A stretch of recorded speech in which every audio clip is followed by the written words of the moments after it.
Clark. Thursday afternoons at 1 o'clock on Carolina Country WCSL, 92.3 FM, 1590 AM, and online at ktcbroadcasting.com. Take the escalator of savings to the upstairs of Kurt's Premium Outlet in Gastonia in East Ridge Mall. You'll find a huge display of Halloween items at low low Other great buys include bikes for $130, baby cribs are $69, queen-size Regal Comfort luxury blankets are $18. Kurt's has outdoor flags as low as $5 each, and Graco Dream Glider seat sleepers are $145. See it all on the second floor of Kurt's Premium Outlet in East Ridge Mall on North New York Road in Gastonia.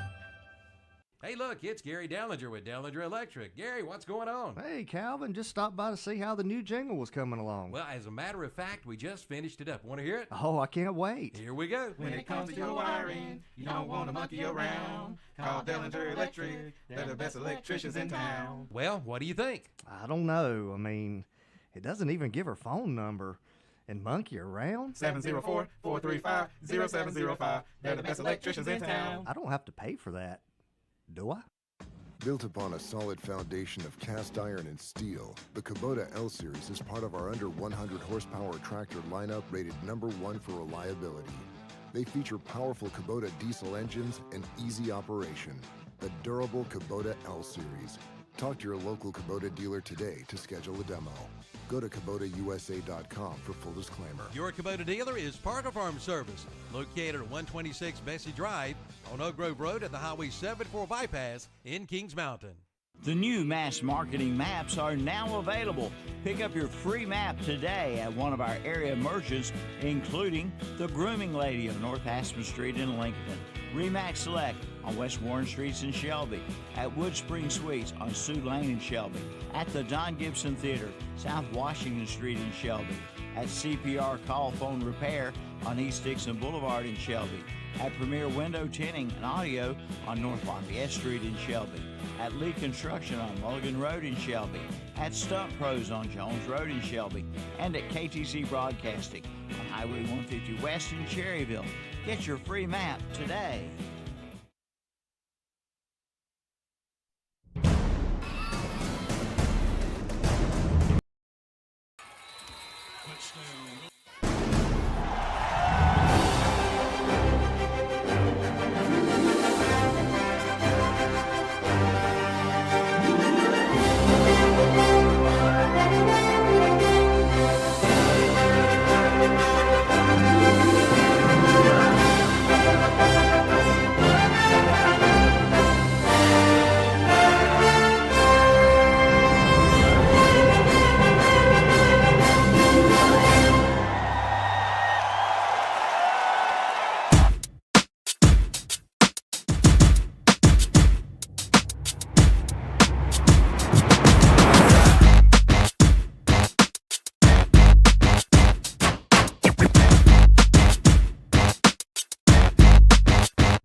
Maybe we hit all the buttons right correctly. We don't have our star producer in the house right now, John Prather.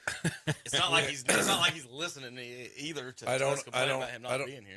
I also don't have my delicious McDonald's breakfast. No, and that's coming. And that's the tragedy of it all. That the hardworking folks here at KTC wake up early in the morning here on Saturday and come in, and Zach, this JP's not here. But he's coming. He's coming. Come on. We had to get him some extra Z's. Yeah.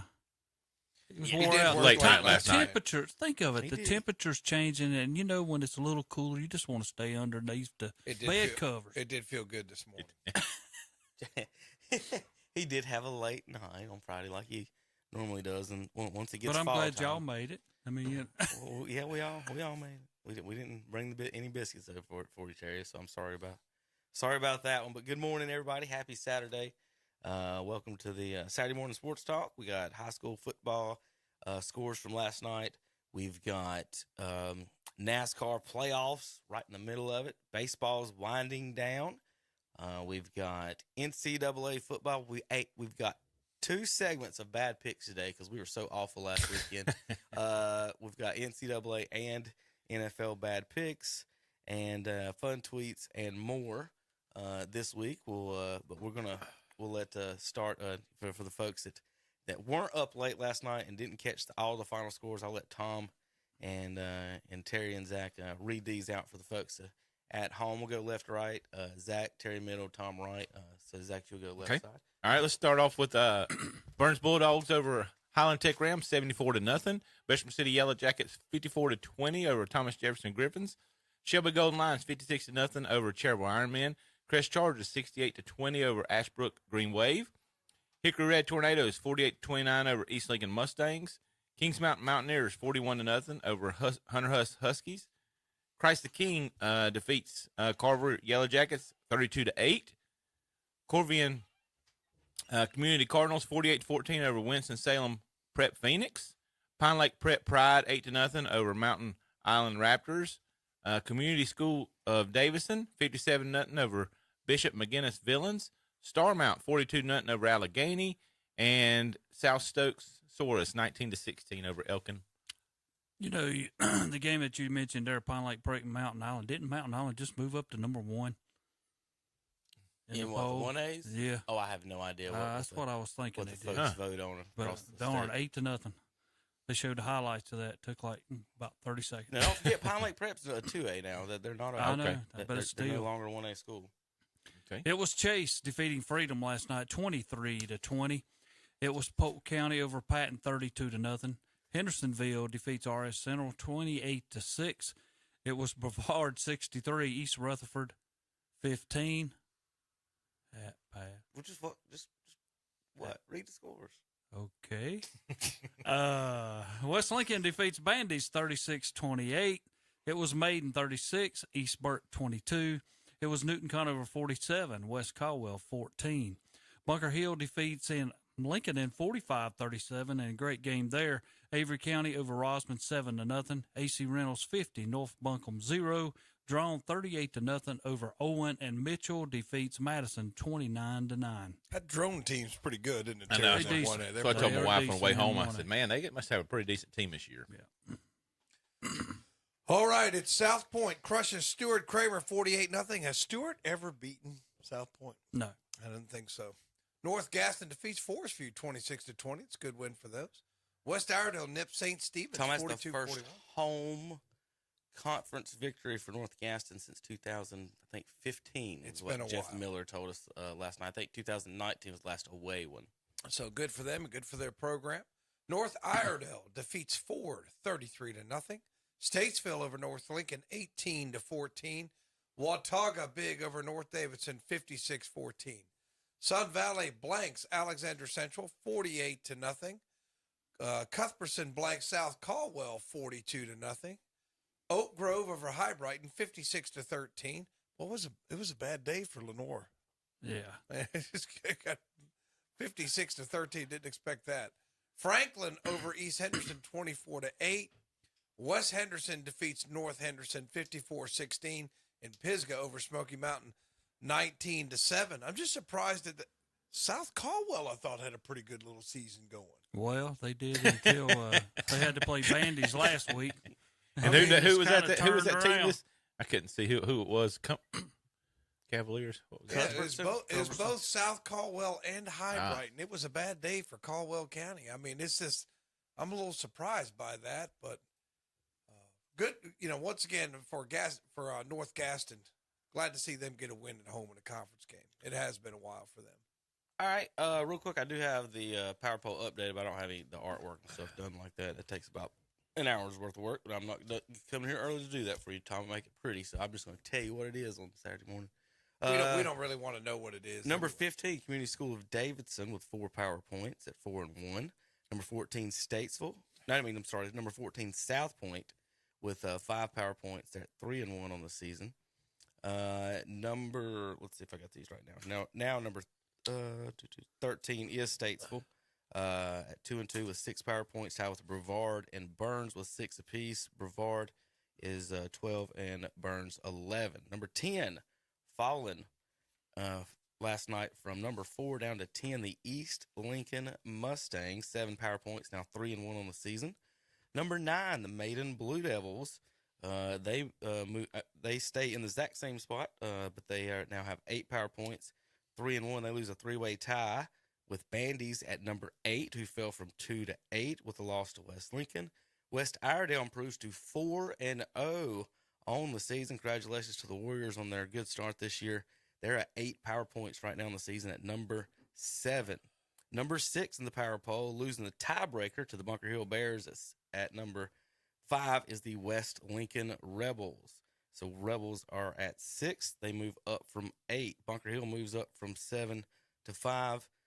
Those two teams have 9 power points. East Gaston didn't play last night. They fall from the 1 spot down to 4. Crest jumps from 6 to 3 with a tie with Kings Mountain still. Kings Mountain has the tiebreaker with way less points given up on defense. They're number 2. And your number 1 team now in the power point standings after 5 weeks of high school football, the Hickory Red Tornadoes with 12 power points. They improved to 4-0. So undefeated 4-0 teams right now. We have East Gaston's 4-0, Hickory's 4-0, Kings Mountain's 4-0, Crest is 4-0, Bunker Hill, West Lincoln, and West Iredale. So is that 8 teams, I think, something like that right now? Still 4-0, 7 teams still 4-0 in the area. So, congratulations to all of those guys. And you're speaking of Hickory now making it all the way up to number 1. Glass is doing one heck of a job up there since he moved from Lincoln to go to Hickory. Was he the fan at Lincoln? Okay. Yeah, somebody. I saw him last night on the highlights, and his name popped up. I was like, I swear I thought he was at Lincoln. I wanted to Did you text me that last night, or somebody up there tell me that? I heard that last night. I couldn't remember if you did or somebody. It wasn't me. I know that because I remember seeing Terry Terry was texting back and forth about it. I was going. But in that conference, I look now and I said, okay, now who's in their way? North Lincoln will be a tough stand. Basil does a great job down there. The game will be different because you don't know what's going to happen and how much time that you're going to have the ball, because North Lincoln's going to run the ball. So time possession is going to be a big thing in that game. I don't think Statesville's going to have anything for them, and that's it. I don't think Statesville's as good this year as they usually are. The running back for Hickory's big kid. He's going to be a problem. They did a Wildcat for the 4th quarter last night. Did their quarterback get hurt? Yeah, I don't think he ever came back in. Brady Stover. He's a former West Lincoln person. But it's nothing like that. When your dad moves up, he can throw the football good. You got to put that on a T-shirt, Zach. Former something person. I got something on my T-shirt now. Speaking of T-shirts, Tom has got him a new T-shirt, and I've got mine. Got to represent my school, so I didn't want to take off my Cleveland against the World shirt day, but Zach, we've got some new T-shirts now. Yeah. Tom, real quick, Tom, before we put our T-shirts on, you don't have a hat on, so you're good. Zach's got his hat on, and he's got his hat pass. Terry don't have a hat pass. I've got my hat on. Can I have your hat pass? Terry, where's your hat pass? No, what the world are you talking about? Terry, where's your hat pass? You cannot wear a hat. You have to pay to play. You have to pay. You have to pay to play. Oh my God! And you didn't bring. And you don't have your hat pass. I'm not going to talk about. You got to take your hat off right now. And, I'm not talking about. And go down to ISS. We want to see your hat pass. We're watching on the video here, Terry. We don't see you having your hat pass, so we want to make sure you paid your $1. Little birdie told us about Terry's. Some of his job responsibilities at West Lincoln. That's right. He's the hat pass police. That's tough. So let me tell you how it works. So we got our hat passes today, and Terry didn't wear his. So you're going to ISS? Got to take it off or find $1. We're going to go see Hoy in the principal's office. Wear his hat. No, I don't think y'all understand. Up there, it's one of them things. Take your hat off because if Mr. Reinhardt sees you, right. That's what we heard. That's what we heard. That's what our Wednesday church supper was talking about. Now I'm making church services. There's going to be people sitting at a bonfire in 10, 15 years talking about Mr. Reinhardt and his hat passes, and I was sneaking by him around the corner. And what's funny, though, guys, is in schools, and Tom knows, and like everybody knows, you got cameras everywhere. Yeah. But you will walk, and I'll go directly into my room. Well, I can see what's going on. Terry's the cameraman. And all of a sudden, He's you the eye in pull the it up sky. and you go, I just told that kid not to put that thing on. You know, and you see him walking down the hallway. But now, then it becomes, hey, I'll approach him a little bit later in the day, and I'll say, young man, I asked you to take your hat off this morning. I did, sir. Yes, you did. Yes, you did. I promise you did. But what did you do when you went around the corner? Try to put it right back on. You know? And, then they have nothing to say. And then first thing I tell them before I ever get to that, I'll say, remember, there's cameras. Yeah. So, you know, I'm going to see how truthful you are going to be to me. So You're the hat police, huh? The hat police. Hat police. And we had some nice shirts made for Terry today with his faithful sayings. I like mine. Terry's, I believe, I definitely gave him destroyed, I believe, because that's his. That's the word for today. If you remember back in the day, the word for today. Sucking egg. But I'll tell you, Zach, you messed this one up. What'd I do? What did I write wrong? Because suck an egg is actually something that you could say. He said, like when a team chokes. Choking it. I'm so sorry. I missed that. Choke on an egg. I'm sorry. I messed that one up. We'll have to have a new shirt made for that. Choke an egg. That'd be great. But it's okay. But suck an egg is. Well, I'm glad I gave it to Tom because Tom would have said the phrase right. Brian says, tell space at the end. And Kevin says, you're the oddball out. Whatever that means.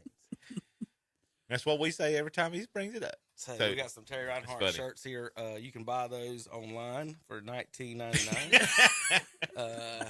Or we've got 4 left. It looks like 4 for $1. Well, it's not too bad. Maybe I could start a GoFundMe page, Tom. Maybe I can get some money out of it. We may have just started the greatest T-shirt company ever. Is just nothing but pictures of Terry and weird sayings. It's awesome. And that was a great job. Terry, you don't have to come up with them. You just got to license your face. All I got to do is say them. We just need we'll hire writers. I tell you what you can do. You talked about we'll outsource the writing. Dale Jr. sign the signature. Whoever you sign your signature, we'll put it on all the shirts. Let's see if we can get you can see Terry's face on his own shirt there. I just hate I had them done in gray and not white. But we can get more. I like the gray definitely get more made at some point. But so if you want a Terry face shirt,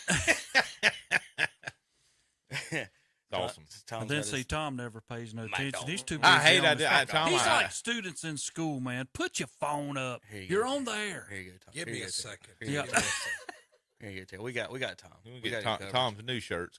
Teacher of the year. This is what he teaches up our Burns. Speaking of that, just quick comment. I'm not asking how you folks do that, but I did see some a picture on the internet yesterday that said Principal of the Year.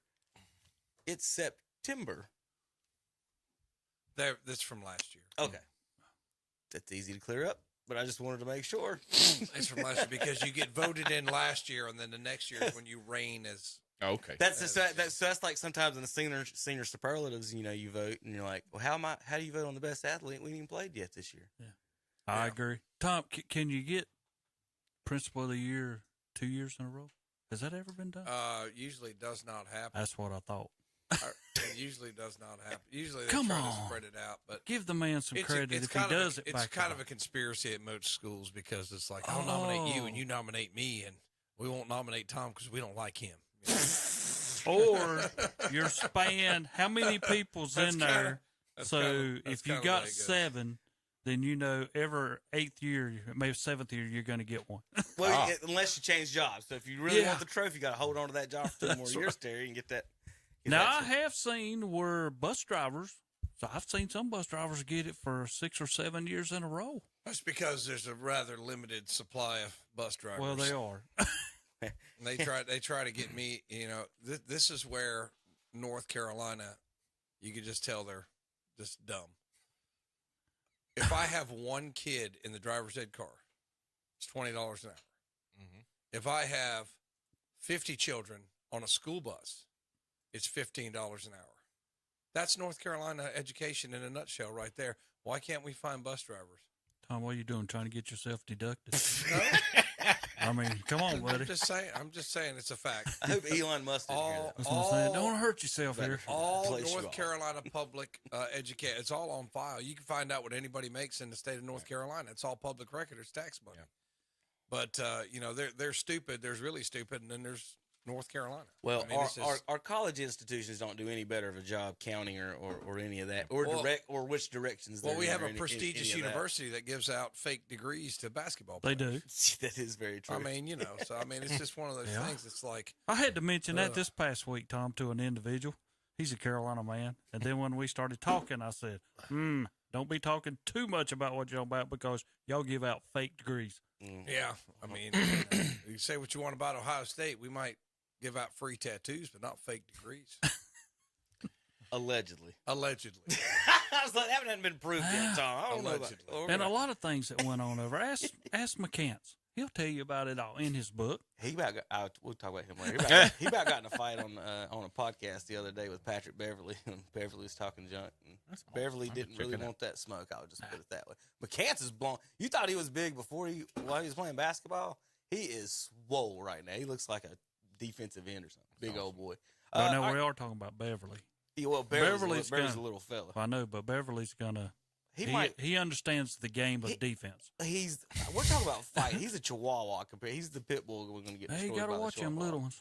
Yeah, he might bite once or twice, but he's going to get the snot beat out of him. McCann, he didn't want to smoke there. He just McCann. They got into a little bit. But real quick, the schedule for next week, September 22nd, we have Chase at East Rutherford with Burns' crew going up there to do that one live on video. I want to thank East Rutherford for allowing that. Kramer at Crest will be on WOHS. East Gaston is at Cherryville on WCSL.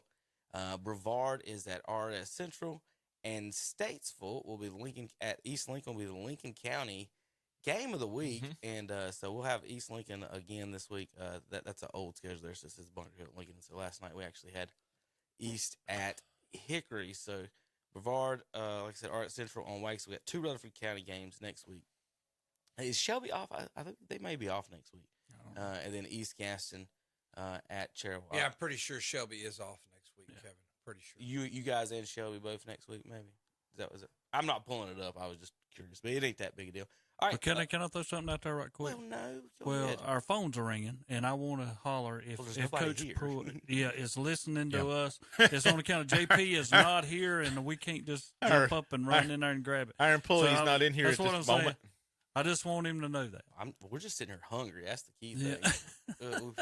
It's been a while since dinner, and I try not to eat breakfast twice. So like when I leave the house on Saturday, I'm like, let me just get maybe just a little bit of slice of this, and then I'll wait and I got my hot breakfast because JP will be dependable and Tom, I'm going to try to save a morning? little coffee for that pie that he usually brings, but I'm sure I'll forget that this morning. So. What time was you up this morning? Me? Yeah. Maybe 10 to 7. 10 to 7. Like yeah. I mean, I do have a late night. I still work on Friday nights, Terry.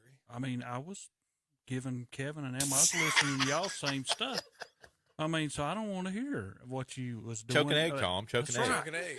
I was up 10 to 3 this morning. 10 to 3, ready to go. Everybody in this studio, except for one person, did some work last night. Like what? Everybody in the studio. Even the guys, even the guys not getting paid did work last night. You did no work last night, and you're asking what time I got up out of the bed this morning. I tuned in to see who's new, and I heard Chip. That's what I did. If I slept, that's okay because you don't work on Fridays. You're a union man. You don't work on Fridays. I'm on strike. It's in your contract. I'm on strike. He's a union man. Kevin, we got a union man here. He's on strike. He won't come to work. Want $40 billion, He's a right? Teamster. $40 billion. Here. I can't do that with y'all. No, you can't. Last night scores Burns 74-0 over Highland Tech. Bessemer City 54-20 over Thomas Jefferson. Shelby 56-0 over Cherryville. Crest 68-20 over Ashbrook. Hickory 49-20 over East Lincoln. Kings Mountain 41-0 over Huss. I didn't even think about that. Zach, go ahead and do those, and then Terry Meadow and Tom again. Christ the King 32-8 over Carver Yellow Jackets. Corvian Community 48-14 over Winston-Salem Prep Phoenix. Pine Lake Prep 8-0 over Mountain Island Raptors. Community School of Davidson 57-0 over Bishop McGinnis Villains. Starmount 42-0 over Allegheny, and South Stokes 19-16 over Elkin. It was Mitchell defeating Madison 29-9. Drone over Owen 38-0. It was AC Reynolds 50, North Buncombe 0. Avery County defeated Rosman last night 7-0. Bunker Hill with a tight game down at Lincoln, but Bunker Hill comes out on top 45-37. It was Newton Conover no trouble West Caldwell 47-14. Maiden in a tough battle at the start. It was like 30-22 at one time, but Maiden scored again, and then they had another chance they could have scored, but they fumbled or something late. But Maiden 36, East Burke 22. It was West Lincoln scoring in the fourth quarter to beat Bandy's 36-28. It was Brevard 63, East Rutherford 15, Hendersonville 28, RS Central 6, Polk County 32, Patton 0, and Chase defeats Freedom 23-20. It was Pisgah over Smoky Mountain 19-7. West Henderson defeats North Henderson 54-16. Franklin triples up East Henderson 24-8. Oak Grove over High Brighton 56-13. Cuthbertson blanks South Caldwell 42-0. Sun Valley does the same to Alexander Central 48-0. Watauga over North Davidson 56-14. In a tight one, Statesville defeats North Lincoln 18-14. North Iredell blanks Ford 33-0. West Iredell nips St. Stephen's 42-41. That's a good win for West Iredell. North Gaston first home victory in a conference game since 2015. They defeat the Forest View Jaguars 26-20. And South Point blanks Stuart Kramer 48-0. That's your scoreboard here on Saturday Morning Sports Talk. All right, folks, we'll be right back. KDCBroadcasting.com. Kathy Moore, the new owner of Papa's Pizza to Go in Cherryville, invites you to come see them. They are now open 11 a.m. till 9 p.m., Sunday through Thursday, 11 to 10, Friday and Saturday nights. Dine in or take out at Papa's Pizza to Go. Just call 704-435-6335 and enjoy their big buffet on Wednesdays and Sundays from 11 a.m. until 7:30. It's all you can eat. Check out their new menu with pizza, subs, wings, salads, and more. And check out the new games, too, in the game room. Papa's Pizza to Go, 1002 East Main Street in Cherryville. Online at papaspizzatogo.com and like them on Facebook, too. You'll be cool as a cucumber riding around town in your 2003 Mazda MX-5 Miata LS. Now at Oak Grove Auto Sales, Service, and Body Shop on the Oak Grove Road. With only 64,000 miles, priced at just $12,995. Or scoot around town in a 2006 Scion X-Box 4-door wagon for just $39.95. Or check out the big 2015 Ram 1500 Express 4-door quad cab truck for $21,495. Oak Grove Auto Sales, Service, and Body Shop, 522 Oak Grove Road, Kings Mountain. Online at oakgroveauto.com and like them on Facebook, too. The Lincoln Country Club has been challenging golfers since 1946 with tree-lined fairways, ponds, creeks, and sand bunkers. Select from 4 sets of tees to play from. Give them a call at 704-735-1382. Again, 704-735-1382. The Lincoln Country Club, 2052 Country Club Road in Lincoln. Visit their website at golflcc.com. You can book your tee times online at the Glen Oaks Golf Course in Maiden. Just go online at glenoaksgolf.com. Pick out your tee time and book it. Check out their pro shop, snack bar, driving range, and banquet hall. And memberships are available. For more information, call 828-428-2451. Or again, go online at glenoaksgolf.com and like them on Facebook, too. The Cherryville Golf and Country Club has new renovations and will be expansion on golf. Having a wedding reception? Cherryville Golf and Country Club banquet room is the place for it. Private parties, birthday parties, and corporate events. Cherryville Golf and Country Club, 200 Club Drive, Cherryville. Call 704-435-6597. Now is the time to get your certificate of deposit with Carolina Federal Credit Union in Cherryville. And right now, you'll find certificate of deposit rates up to 5.10% APY. APY is the annual percentage yield. Minimums apply. NCUA insured. For more information, go to carolinafcu.org. Again, carolinafcu.org. Carolina Federal Credit Union. They treat you like family because you are.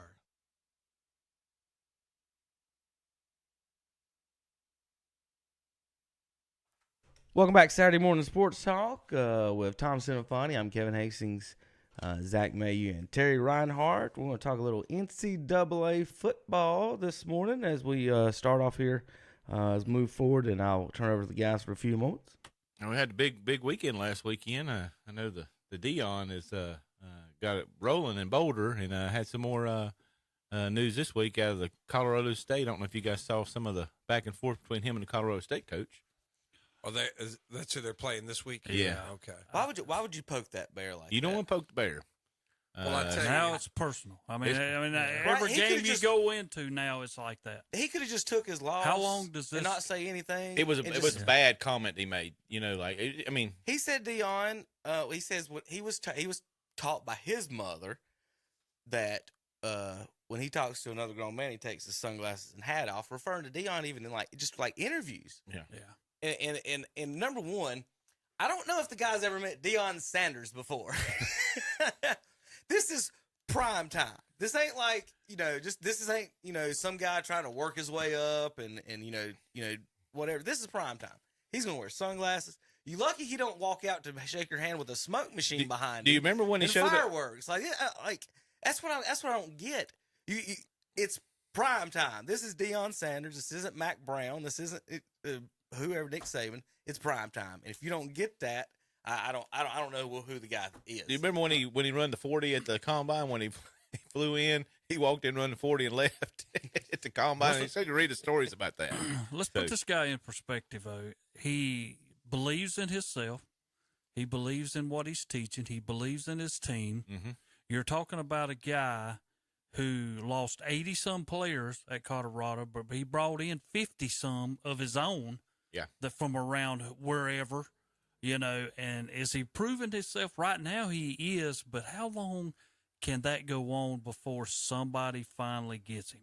Because somewhere down the line, it's going to become personal the other way.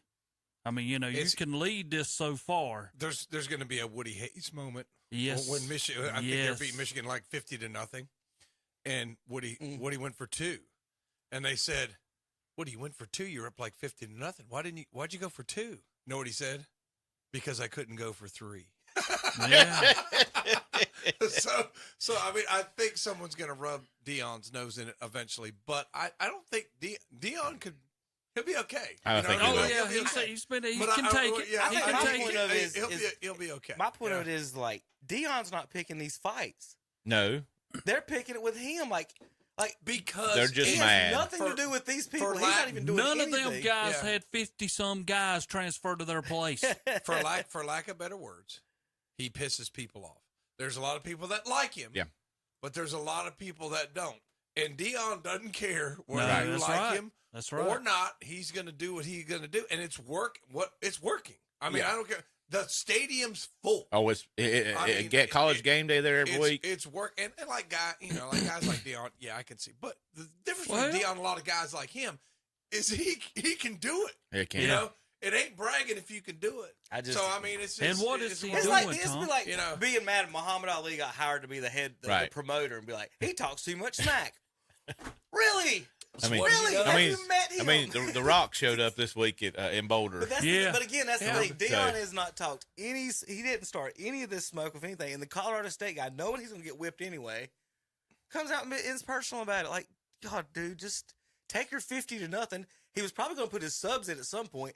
Not now. His son, Shedeur Sanders, is going to throw for 700 yards. Terry, you mentioned that he believes in Colorado State no good. I didn't know. I was the game in I've heard they are horrible. I don't know for a fact. Terry, you mentioned that he believes in himself as believes in his team. He reminds me a little bit of the guy for the Lions coach. Yeah. A good mirror image, where he believes himself, he believes in his team. He don't care what people think, and he'll say something on the camera. It might not be what everybody wants to hear, but he believes, and they believe in him. But what is he doing? He's doing exactly what you want him to do. He's going to fill up when he goes on the road. Oh, my God. He's going to fill up in his own place. So he's making money for both places. Have you seen Dan Campbell? Thank you. Have you seen the Colorado scoreboard? They've been making fun of it this week. Oh, yeah, the little bitty mini. It'll get changed. Lordy. Trust me, it'll get changed. But the scoreboard is. Now, here's the next question. How long is he going to be there? I told you he's going to be a Dallas Cowboys head coach. No. Oh, no. No. No. I think his Not. his raw smack talk style is perfect for college football. Yes. He So hates him. that's not going to work in the pro. I mean, remember They when actually asked him Yeah. yesterday, Tom, because the game days and all those are there on the Pat McAfee show, and he said that he's a college coach, and he loves Colorado. He says he's not going to the NFL because you can't motivate. He don't think that he can motivate men making as much as they are now. Probably true. And we've talked about that more in basketball more than anything because of if you're expecting the backup center to dive on a loose ball and he's getting paid $12 million a year, at this point it's totally changed the game in that respect. But he's just talking about he just don't want to be like, hey, I need you to do this, and the $20 million quarterback be like, nah, or the $60 million quarterback. You think somebody on the NFL roster will play both ways? Yeah, I mean it's just he's having fun. Not. Hey, Not. He's having a ball. He's making money. The spotlight is on him. It is. Why would he Every go? week. This is everything he loves. Why would he go coach a pro team and pull a Nick Saban or the guy from Spurrier or any of these other guys that are trying to go? Yeah. No, not Kelly. Yeah, it was Kelly. Kelly. It's totally different for Philadelphia when all the talent is equal in the NFL. That's the difference. The Sabans and the Spurriers that they're fun and they're geniuses. They want to be I'm gonna go here, Tom, and I'm gonna play Norfolk State this week. Be called a genius, or I can go to the NFL and get smoked by Miami and be called, or no, he wasn't Miami. Get smoked by the Panthers. Their genius is I know what to say to these 18-year-old kids to get them to come to my campus. That's their genius. Well, it's not a football genius necessarily, but it is a genius. Yeah, here's 50 I know grand what under to tell the this table. guy to get him to come here. No, it's a talent. It's a talent, Kevin. I don't care what you say. It's a talent to talk people into coming to your university. But you're I'm not right. saying At some point, you have to say, okay, I'm going to pay you less, and you come here instead of the other guys paying you. And that happens sometimes. Not everybody. Everybody takes the highest bid. That's going to change the narrative a little bit. You make that's going to equalize that out a little bit. It will. And think about what he's doing. You can come here and be who you want to be. You don't have to go like to the Yankees and cut your hair and be perfect looking. You can come to Colorado, and I'm going to let you do what you want to do. Mm-hmm. Yeah, no matter what it is. You want to wear sunglasses with me, you can. And he lets them do that, but he's strict with them when it comes to keeping them safe. Now the and discipline yes. part, he tries to put that in there. Yes. Let's play. Can you find the scoreboards at Colorado? Not much less. Look at it. There's right there to the right. Yeah, there's a little bitty one over here in the church, and there's another little bitty one over here on this side. So they got two little bitty ones. Yeah, they're making fun of the one on the left pretty well. Yeah, so they'll have something new. All right, we've got bad picks this week, so we're excited about that. All right, Tom, hey, listen to yourself. An estranged employee, and we're going to start getting breakfast while we work on these. While you folks at home watch and listen. Don't do this too loud because JP, him and his paper rattling. We're going to turn off our mics. JP thought he was part of the UAW strike that's going on, so he didn't think he had to come to work today. So you're not in the UAW, JP. Okay, you have to come to work today. It's not my fault. He just overslept. It's not like the kids it's that come in late to my class. It's the craziest thing I've ever heard. It's Kevin's fault. It's Kevin's fault. That's right. Well, whose fault is it that you wake up late, JP? No, actually, honestly, my alarm was set. It didn't go on. So you have to click it, Tom, to on. Can you please try to explain to this man how he's so wrong that it's still his fault? This is someone, obviously, JP. No, JP. How old are you? Don't wave your finger at me. How old are you? 31 years old. Yes. It is not the phone's fault you did not wake up. No. It's not the clock's phone. You did not wake up. What are you not getting what I'm saying? No, I get what you're saying. Here. As a grown man, it is not the clock's fault. You did not wake up today. Do y'all not have like an internal clock and y'all just wake up? I'm up at 5. Between 5 and 6, I'm up. It don't matter. Mine goes off at 3:20. Got dogs. Because I usually go in at 4:35, and I'm up. He's got dogs and a baby. So. Yeah, I'm up. Yeah, he's up. There's no doubt about that. Yeah, that's what I figured. I wake up at 3 a.m. every night because I have a dog that has to go out at 3 a.m. Now that one, JP, if hey, they and I up reminded, the order, go ahead. That is their fault. If you ordered it wrong, that's your fault. We just want to make sure we're clear on this. Did you ever check your phone? And I reminded him to get you some hash browns He just didn't this get week your at order. He work. just didn't order it. I was just wondering. I did send him another one this morning. I reminded him to get you hash browns. Okay. I did. All right, we're gonna watch. Okay, while we argue about this, we're gonna watch bad. Here's bad picks from last week. Okay, well, I got him one if he wanted one. Hey, I didn't even order it. Yeah, yeah. All right. Let's see. Go ahead.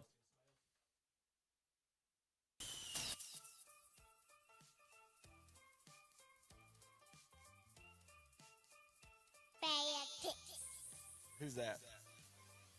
That's gosh. Boss Hall. No. It was the. Bad picks.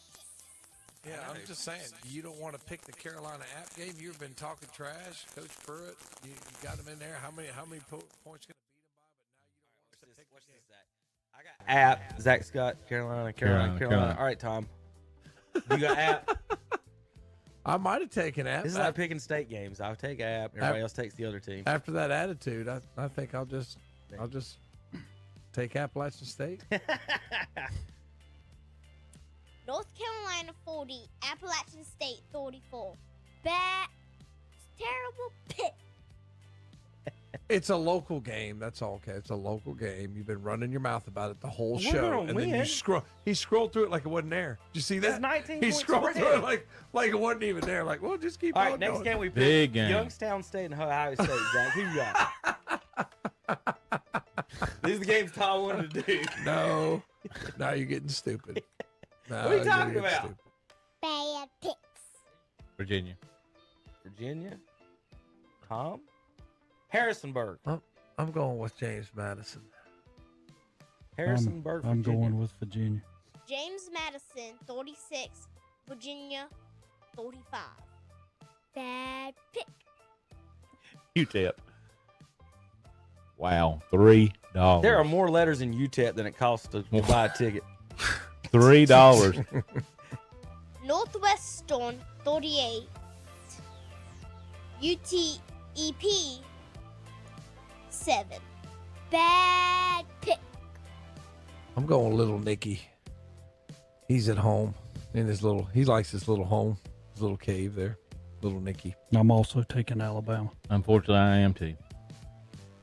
Texas 34. Bad pick. Alabama 27. Bad pick. I'm picking Nebraska. Are you? Okay. I told you I picked Nebraska. That's good. I'm proud for you. I'm proud for you. 66 degrees at that game. That's going to be nice. Tom, I'm What? going to give you a chance to change that before we go. You're sticking with Matt Rule on the road in what's probably going to be the loudest building in America today. Dion's run his mouth too much. Telling you, man. This billboard material. It's been this billboard material all week for Nebraska. The only problem I have with Dion is this. He's not going to score 45 all year long. He can forget that. That's not going to happen. He's going to face defenses that's going to stop him. It's just not going to be today. So guys, tell me if Colorado 36, Nebraska 14. Weird pick. The Irish is only favored by 7. I'm going to go with NC State at home. North Carolina State. North Carolina State gets They got embarrassed Hartman. at home. They got Hartman that used to play for Wake Forest. He's 0-2 at North Carolina State. He's not beat them there. Only time he beat them was over at Wake. So, Yeah, because it's the same team, you know. Stupid. that's not stupid. That's talking about your quarterback back there. Notre Dame 45, NC State 24. Bad pick. I'm going to go with Washington State. At home. You went with At the home. loser. Fickle's got him playing. You know, Only a 5-point. former spread. Ohio State guy. Fickle. Is that it, Terry? Is that how many games you need? No, I'm taking Wisconsin. Washington State 41, Wisconsin 22. Bad pick. Texas, the Aggies are favored by 3 in Miami. Zachary. Texas A&M. Miami 48, Texas A&M 33. Bad pick. Tulane's been playing better ball in recent years. I'm going with Tulane. Mississippi 37, Tulane 20.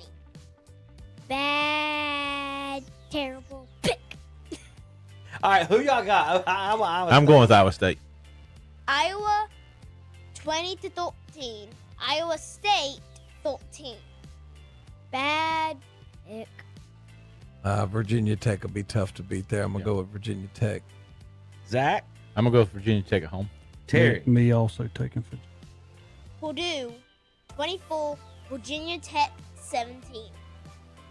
Pittsburgh. Tom? Pittsburgh. Cincinnati 27, Pittsburgh 21. Bad pick.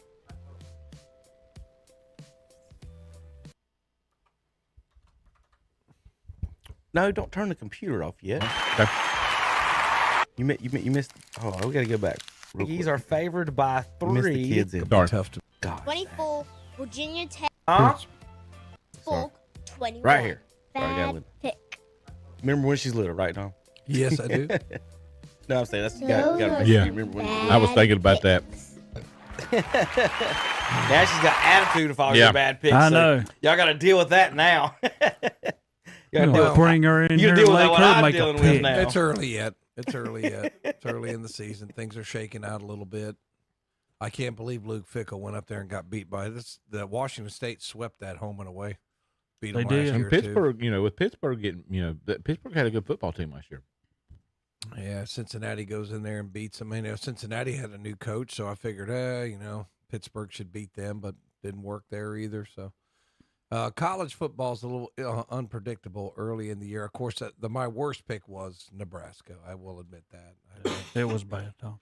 I thought that maybe that Matt I Rule. become after that game though. I'm now a Dion believer. I thought maybe it's a bunch of hype and a bunch of running their mouths, but once they took care of business twice, took care of TCU, took care of Nebraska, they're going to take care of Colorado State.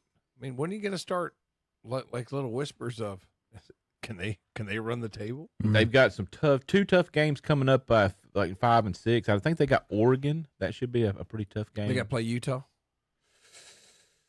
There's 2 tough games that I saw on the Their schedule. I know schedule's not Oregon's easy. one. Yeah, They don't I'm play a- a single not. They play That's what all I'm Power saying. 5 teams. Yeah, They play a schedule's not true easy. schedule that I will 100% approve, except for Colorado State is the only non-Power 5. but it is a rival, I guess. So I guess you could, well, with that. But Yeah, Kevin, I'm glad you're bringing this up next because I sent out some things. And don't get me wrong, Carolina, when you play App or anybody, App's going to bring the best that they can come in with, no matter when they playing a team from interstate.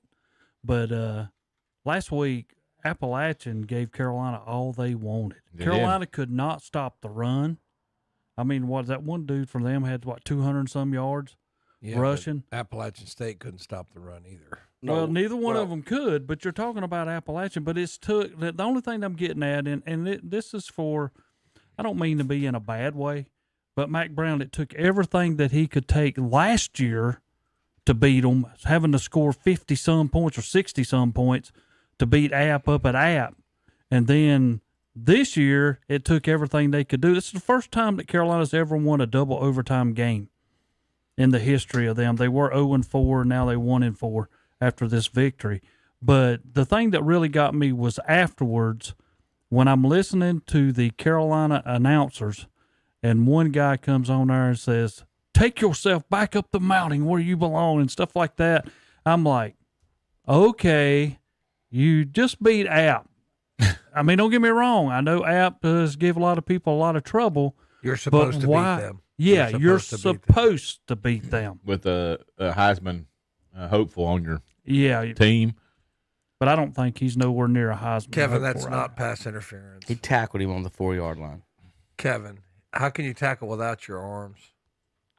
What do you mean? Look at You the ever seen play. somebody just run Look over at the somebody? play. Now, if you don't think that's pass interference, Did he touch him? You need Yes, to he did. No, Yes, you he can't did. That's tell what I'm from saying. that. Did You he can't. touch him? Now- Did he slow him down? Now, did anybody even get to watch it actually on TV? I was watching it. I didn't because of our. I was watching it. Okay, so I would have. I was watching some Chinese stream. Of it. from where I was at I'm in this end zone actually. But to me, and this is not just this game, it's college football in general.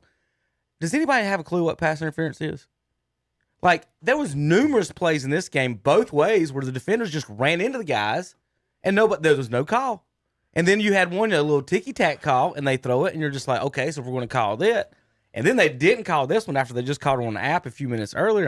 And so the app fans are pretty mad, of course. Carolina's at home and don't get this call. We're in overtime. But besides that, and you can complain about that, app had a chance to win. We can complain about that all we want, but had the chance to win and didn't. What Terry was talking about, against them the whole time. So I'm sitting there, and the lady next to us and her family, her husband is the halftime band announcer and everything. So he goes up there and he's going back and forth and stuff. So he's a Carolina guy, and the wife's sitting there. But their daughter is 35 years old, and she is an Appalachian State grad. She's got her Appalachian State shirt on, and so I'm sitting there next to her, and there's some App fans behind us, but right in front of us is a group of young fellas. And let me put it this way, Terry. They've never experienced the Appalachian State experience. This boy in front of me thought, we have the number 2 Heisman candidate NFL draft pick. How is Appalachian even competing with us? And he was just losing his mind the whole game. And we just sat there and just giggled. Because we were just laughing like, there's 50,000 people here so nervous. They just know they're so scared they're going to get beat tonight. And all the way up until that last second. So the whole game was enjoyable for me because everybody in there were just tight. It was quiet. And then when they would score, like you just said, they did not act like they've been there before. And they're like, hey, we won the national championship. And when that fans were like, we were just beating y'all, and it was quiet as a mouse in here just a minute ago. So it was that they had the chance to win. This is pass interference. There was 14 pass interferences in this game, and in general, even in the NFL, they're not calling anything consistently at all as far as the pass interferences. But it was a fun game as far as that goes. Now, as far as Tom, I haven't even looked at the box score, and I was scared to do it. You was talking about App not being able to stop Carolina's run. Could not. No. These are the highlights. I'm gonna pull it back because I'm gonna find him here in a minute. The defensive end for Appalachian has yet to ever learn, hear, or understand what contain means. He has no idea. And here's I haven't even seen the plays. I just already know he didn't contain because every play they handed to him, like I said, I was in the end zone, so I saw it. He went. It was a counter off the left tackle. He would just go one step towards the guard, then boom off the tackle. That whole end collapsed. Mm-hmm. No defensive end there. Nobody. And the corners after getting double teamed. So I'm just like I said, I hadn't even seen the highlight. I'm pulling it up now. Here's the run. Let's see if Apps. I didn't even realize you were there. Yep, I was in the behind them at this point. So you must have left after the show. Yes, I left about 1:00. Okay. What's fun about that? I found a free parking space, Terry, with a really short walk, about a block away. There you go. Who'd you go with? Myself and Irene. I had some friends that were down there. Okay.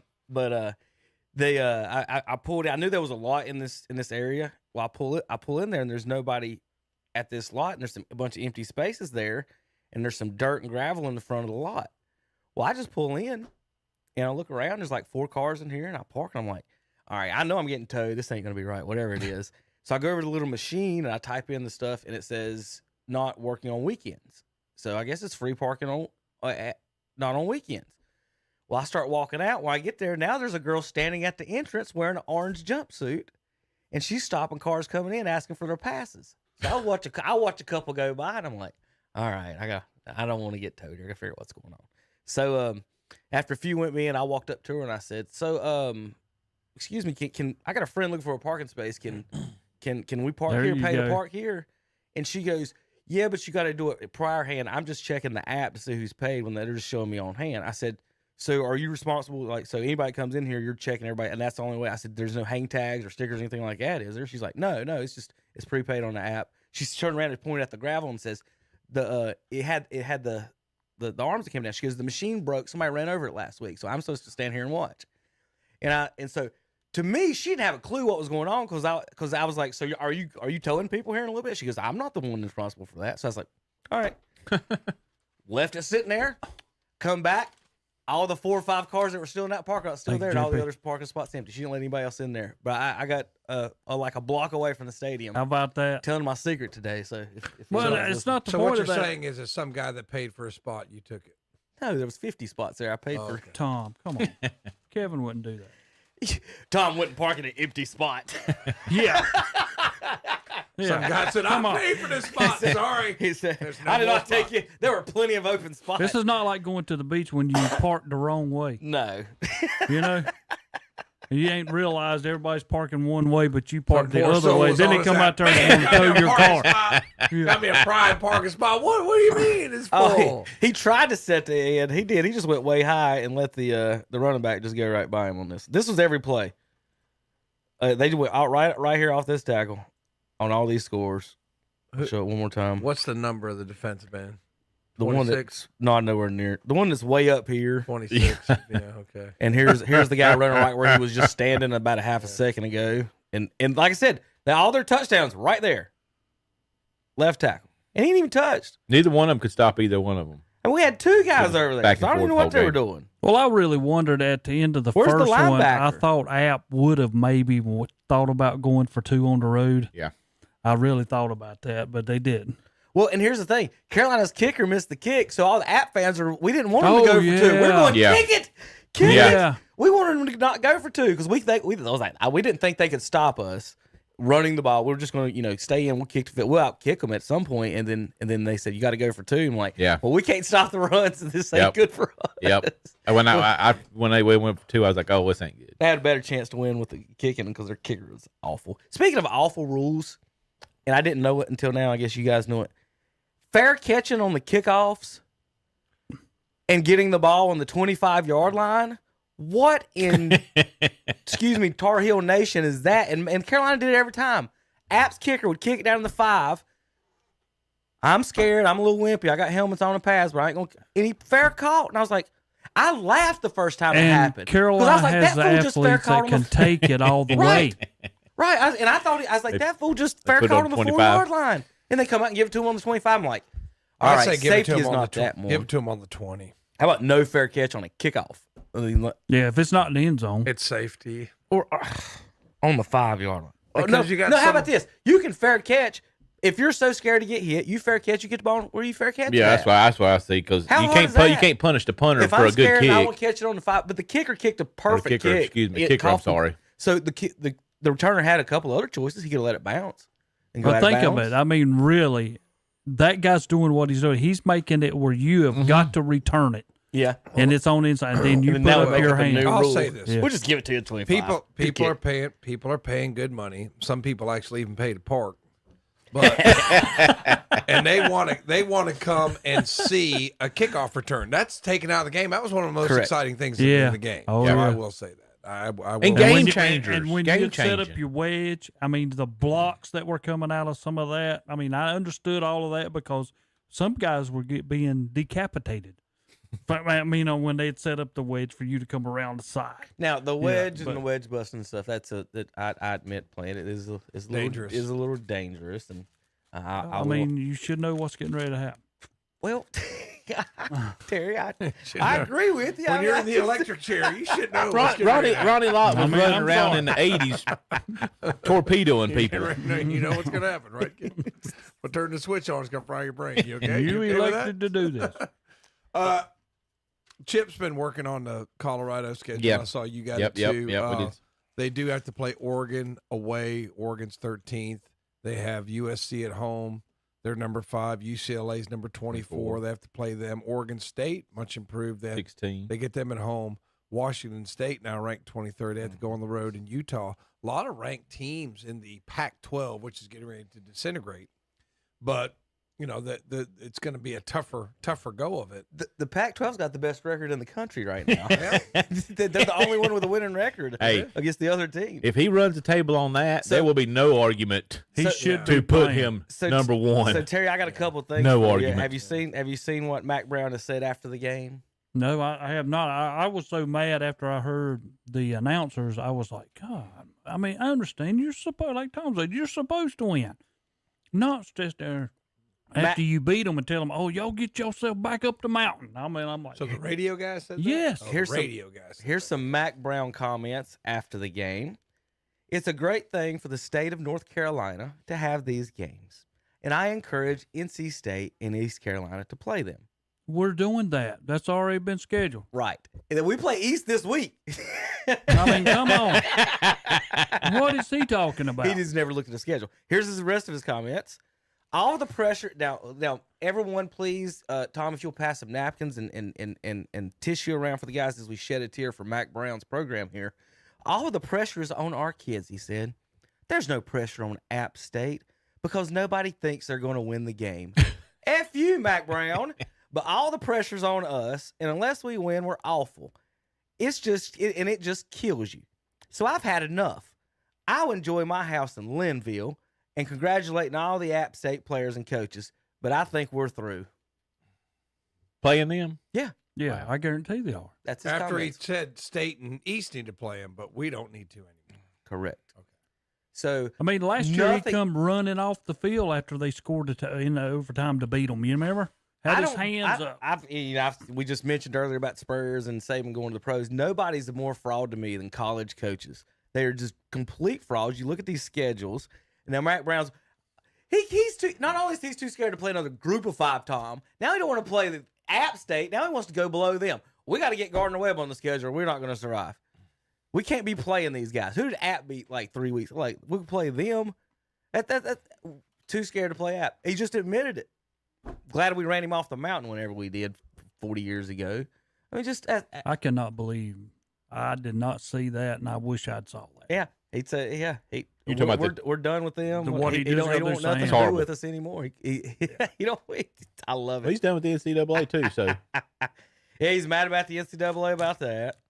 All right, this one. So I've got a bunch of little fun tweets here, and this is probably the play of the week last week, and I'll make sure Zach hits it. I gotta make sure I get. let me know internet. when we get that. Sometimes Let's it's got go that with- buzz. Let's go with this view. You're good to go ahead and do All it now. Now let's do the other view. I gotta scroll down through them as we go. All right, so this is a highlight for the folks on the radio. I'll walk you through it. This is a highlight of Colorado Mesa with a fumbled lateral lineman touchdown. Legal play, Terry? As long as there ain't no man downfield, I guess. Running back He just become tries the to quarterback. lateral, and It the was a and ba- the it was lineman backwards. ends up with the ball in the backfield and then throws the ball. Once that ball hits the ground, that's legal. He couldn't hand it to the lineman in the air correctly. That's right. That's basically a fumble-rooski. Is this not what this is? Because the fumble-rooski, the quarterback lays the ball on the ground, the lineman picks it up and runs Ball with goes it. The play back. stand? Yeah, Yeah, play stood. I mean, it Looked like did. he was trying to pitch it to the Colorado Mesa with a touchdown. a reverse. Offensive lineman, left tackle throws Yeah. the touchdown. Let's go reverse. He wasn't blocking anybody, was he, Terry? Because what? How's he blocking somebody with his back turned right here? He wasn't nowhere near nobody to block nobody. He might have been a. What? He might. What's he looking at? Yeah. What are you even doing? I was gonna I'm say, in is he the a wrong pull? place at the right time. I thought he was gonna say he was a pulling linebacker. Look, he's right now. I mean, he's a staring pulling, at the- he's pulling like- guard. He's watching his running back get smoked. Is what he's doing, and then he fumbles. Oh, I pick got that it. up. Yeah. And he got a touchdown pass out of that. So And I'll have everybody on Saturday mornings playing it. Wrong NC place at the State right had some time. Problems this week, Terry. Did you see this? had the storms got Yeah. him. Did somebody forget to plug in the HDMI cord? What happened here, Terry? Y'all get hit by lightning? Well, it's okay. Hey, at least their scoreboard's bigger than Colorado's. That's Colorado's last like 6 of Colorado's scoreboards. Colorado's like the iPhone 2. That's a new one. All right, I'll show you this one later. How about SEC?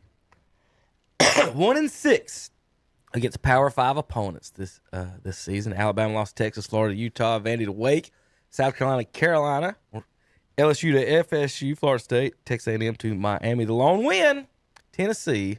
over Look at all them Virginia. ACC I wins. was going to James say that. Madison. Look at all the ACC wins. It's because we're coast to coast now, Terry. Yeah, that's All right. right. So how about one of my Worldwide. First down and 10 to the 29. All right, so one of my favorite announcers and the world's favorite announcers, Gus Johnson, about dropped a wordy dirt on this one during the Nebraska Colorado game. Tom, he was not having none of the performance of Nebraska's quarterback in this game. By the way, First down and 10 of the 29. Another fumble. Sims coughs it up again. He had a bad former game. Georgia Tech, man. Former Georgia Tech. Chicago Jeff Sims fumbles the snap. Did you hear that, Terry? Chicago Jeff Sims. Chicago. Holy. Chicago Jeff Sims fumbles the snap. Dominic has it. Look at the people. And Colorado's He in was business. horrible. That lady was trying to Did you figure out watch why. it? I That watched lady it. was It trying was to figure out horrible. why Tom picked him. Was it 0-0 that long? Man, 29. Look at Another that. fumble. Sims coughs it up again. Colorado started very slow, Now, speaking of pass interference, how about this one in the Utah-Baylor game? but when they got going, they went nuts. Not call it pass interference. Wow. They're both going for the ball. It's just awful. We got to have a clinic. We got to have something, a referendum. That's pass interference. The ball's on the way. In matter of fact, you might have called 4 pass interferences on this one. Yeah, looking directly at it. All right, so here's Dion talking about his son did the. I don't know if you know. Do y'all remember the Dion dance that he used to do when he Yes. picked one off? That Terry, once he became a Dallas Cowboy, I in particular love doing this dance. So this is one of my favorites. But this is Dion. A reporter Shador. asked him how Shador's dance was, and this is Dion's response to that. Coach, I asked Shador to grade his primetime shuffle after he scored that rushing It was touchdown. He horrible. said that's blood, and he gave it a 10 No, out of 10. it was horrible. It was horrible because he don't kick the feet up. He don't want it. Excuse me. No, he don't want it. He don't have. Shador's not a dancer. The only I can't dance either. The only dancer in our family is Bossy, my daughter. She's the only one that really has rhythm. The rest of us, we didn't get that. The Lord passed us when it came to dancing. Coach, I asked Shador to grade. He didn't like his invitation, did he? All right, now this was so this is another complaint I had. I don't know if you guys have noticed this. I don't even know if you can notice it on TV or not. So being in the building last week, I noticed this big time. North Carolina, between every play, had a DJ playing songs. I heard the DJ 90% of the game as opposed to the band. And I sat right behind the band. The band's right in front of us. We're behind them. Every single play, offense or defense, it would be. I don't know if you've ever been to an NBA game where they play music during it and they try to hype up the play. Yeah. They play our team music versus our. It's the same thing. But Terry, they weren't turning it off. There was 5 seconds on the clock a lot of times, and the DJ's still playing Tupac. And I'm like, how is that fair at all to Apple? What are the rules? I don't know the rules if there's a time to do it. So in the USC game, I come home and saw this. And I'm like, thank you. Someone else noticed this. The referee had enough of it in the USC Stanford game. Watch this. There's no years, the most recent being Kyler Murray. Music was playing, distracting the players. We'll ask the PA to turn off the music when the teams come to the line. Oh, we have a music problem. Wow. You piping sound into the exactly stadium. right. That's wrong. I promise. It was Appalachian. It would be 5, 4, 3, and they would turn it off right then. So so if you had any communication with receivers, you're communicating with Jay-Z, Tupac, and whoever with the radio. And I'm like, that's fine if you want to hype your fans, but there's got to be a time limit, right? Did they do it for the Carolina side too? While the Carolina was in the huddle, they would play a little upbeat, but they didn't want what they were walking up to the line. That's why I was wondering. But USC was doing this music. Whoever the home team was, I don't know who the home team was in this. Let's see. Well, it looks like because look at the background. Playing, distracting the players. We'll ask the PA to turn off. Yeah, USC's at home. Okay, well now think of this. Oh, we have a music problem. You're winning 49-3, and you're still doing this. Yeah, you really messing people up. That ref had enough of it, and I don't blame him. He should have. I give him a check. Big credit. I've never for that. said that out loud in my life. That wait a minute, why is the PA system playing? I've never been in a football game while the quarterback's walking up to the line and they're playing music. I've just never heard that. I've heard, you hear it from the band. Like I said, if it's the band, it wouldn't even come across my mind if I hear the Florida State band over there, going off. Here. How about your rankings, guys? On Friday nights, I get fussed at for putting teams in order for how many points they have and how many wins they got. This is the official ESPN Power Index rankings. Having Alabama at number 1 despite losing. Alabama lost, and still Number 1, Texas at 6. Now, whatever ratings that they have or do, you guys. They went to Alabama and beat Alabama. Yes. Pretty soundly. Number 1. We're number 1. We just lose, and we're still number 1. Terry, would NC State ever be at the top of that list? Well, they wouldn't be, but I got a good feeling that Saban's probably on this voting. Well, his one didn't put him at number 1. That's He's probably only got one vote. Well, I don't know what this is a power index. This may be a computer model. I don't think this has anything to do with voting on this one. You got beat one vote. at home, whatever. Right, that's what I'm saying. Like, nothing that I write down on that piece of paper is worse than that right there. And I think they only dropped. I think they only dropped to like 9th in the rankings. Alabama did overall. Saturday's game at USF will be Alabama's 4th non-conference true road game in 17 seasons under Nick Saban. Only the 4th time in his 17 seasons at Alabama that Alabama will play a road game. They won at Duke 62-13, Penn State 27-11, and Texas 20-19. They will play South Florida today on the road under Nick Saban. Here's your records: non-conference records versus Power 5 opponents. Pac-12 at 6-3, ACC 4-4, Big 10 3-3, Big 12 4-5, SEC all right 3-6. Little Nicky down at the bottom. All right, Tom, you want to read this one? What, Breckman Murphy? Yeah, read that. Alabama is playing USF Saturday, the Tide's first road contest at a Power 5 school. Well, yeah. Non-Power 5 school in 20 years since losing at Hawaii 37-29 in 2003. It also is only Bama's 4th true non-conference road game in Nick Saban's 17 seasons. So he hasn't Remind been you back. of Duke, don't it? He hasn't been on the road since he got beat by Hawaii. He got beat Hawaii. So we're not doing that again. So there's your college chicken coaches of the day, Mac Brown and Nick Saban. Yeah, but we won't go on the road. Yeah, Nick Saban wasn't there in 2003 though. Well, at Alabama, whoever was there, that he's a chicken coach too. Alabama, they won't go on the road. Hawaii. All right, next up, let's see. Let me find some more college stuff. I think I remember that game because wasn't Alabama on probation at that time and couldn't go to a bowl game? So they went out and played Hawaii, and that kind of served as their. Was that what that was? Yeah, and they got beat. They just took a Hawaii bowl on vacation. Yep. So here's North Carolina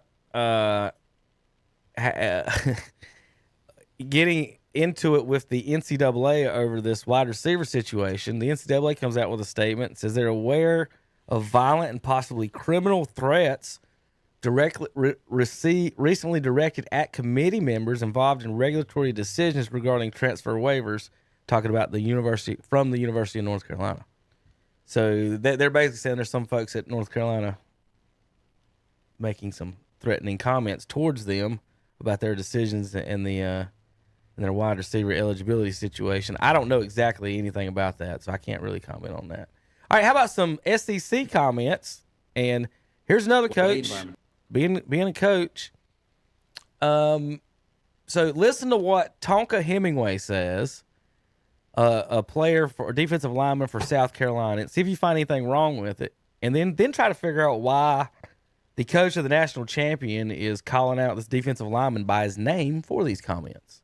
Way environments are concerned, and in your career so far, what has been the most hostile road environment you've played in your time with the Gamecocks? Hostile? I'd probably say like one of the loudest. Texas A&M.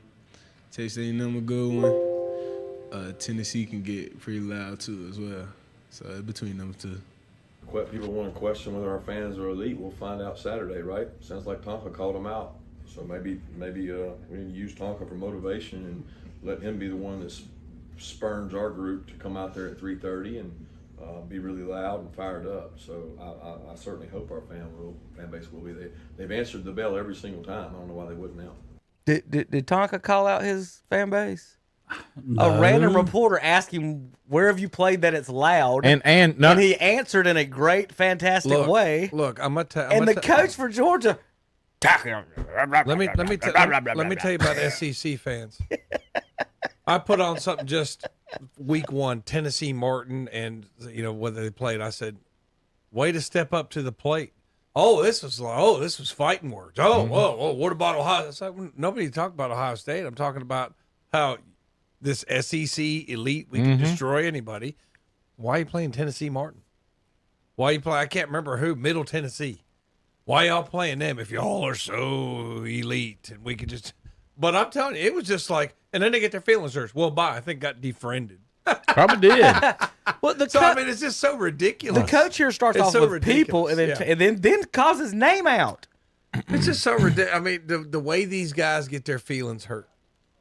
I mean, it's like 5-year-old kids. Dad Ninja. But I mean, Terry, what do you think about that?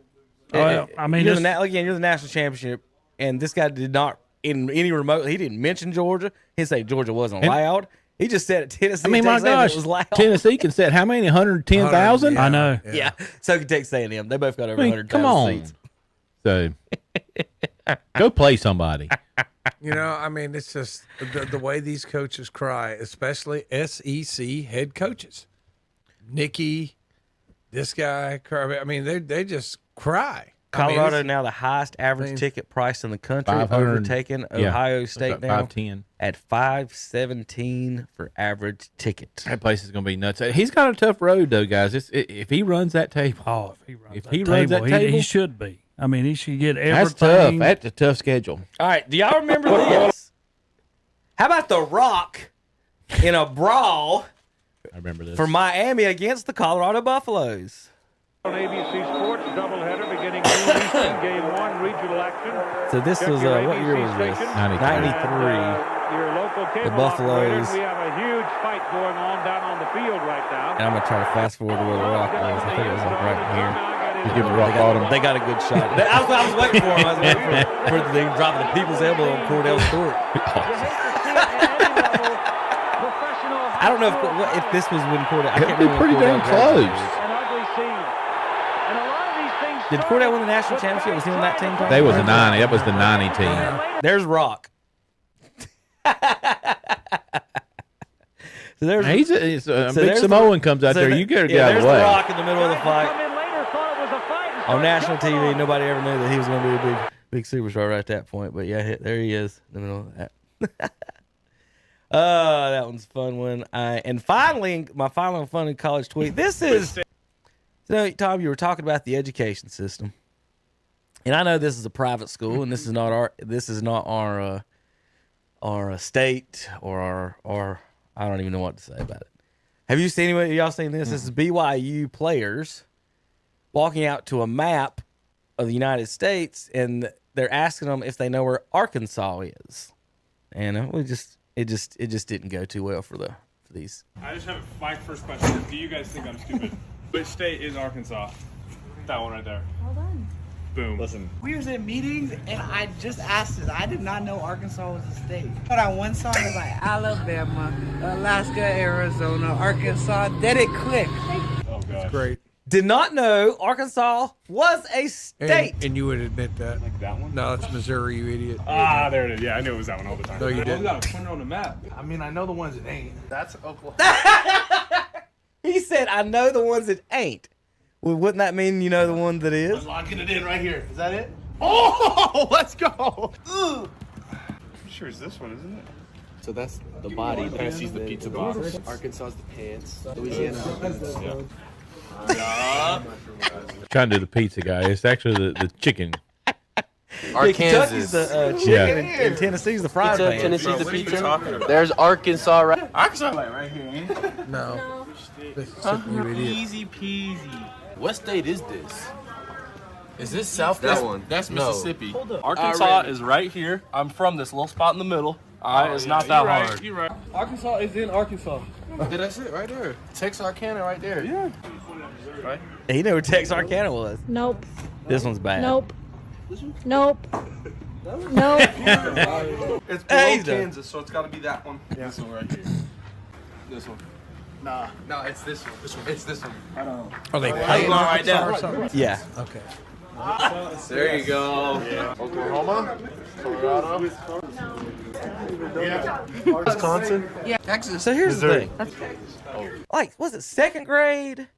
First grade, we filled these maps out. Third grade, I don't know what grade it was, to be honest. Who was the guy who pointed at the top? We pointed. We did these maps at some point in grade school. They don't know anything because the Google machine tells them everything. They don't need to know anything.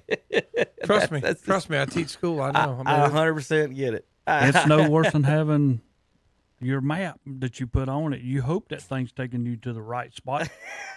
Well, I mean, because we're not going to worry about it. We're going wherever that thing tells us to turn. Well, Tom and Terry, you guys are old enough, and you've umpired before. But I'll tell you the hardest thing that I've ever done is try to find a place, the field to umpire in Hickory, Terry, with a MapQuest print-off sheet. Wow.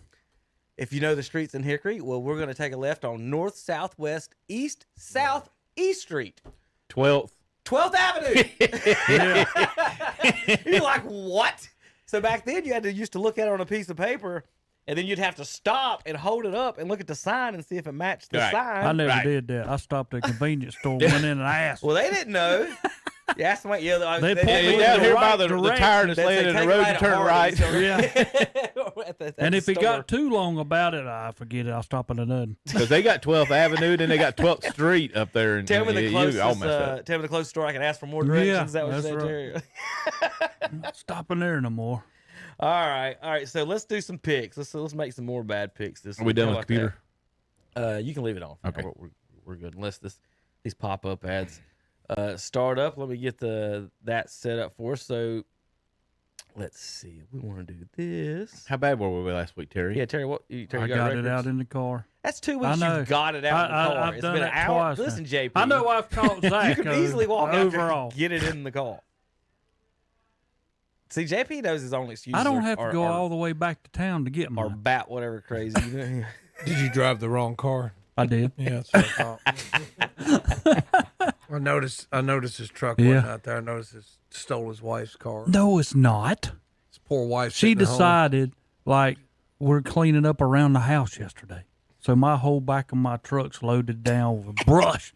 And I was like, do I go down the road and let all this brush just shatter all over the road, or do I leave it? Brush doesn't shatter. Terry's first sentence in that. Scatter, I think is the word you're looking for. Not New shatter. shirt. New shirt. His first sentence in that was, This brush might shatter. my wife decided that we needed to clean up today.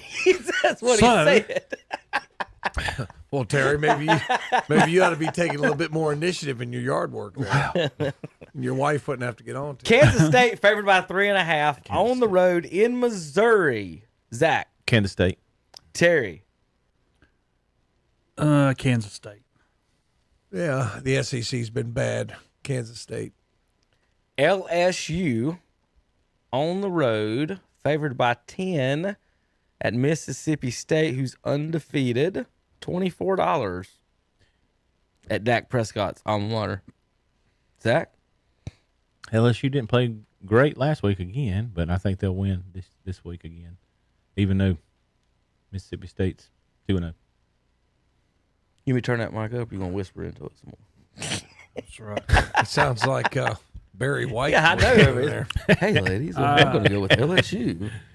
I think I'd really like the Tigers. This game. Hello, darling. Who y'all got? Dogs or Tigers? I got, because I told Tom LSU is nothing. I know.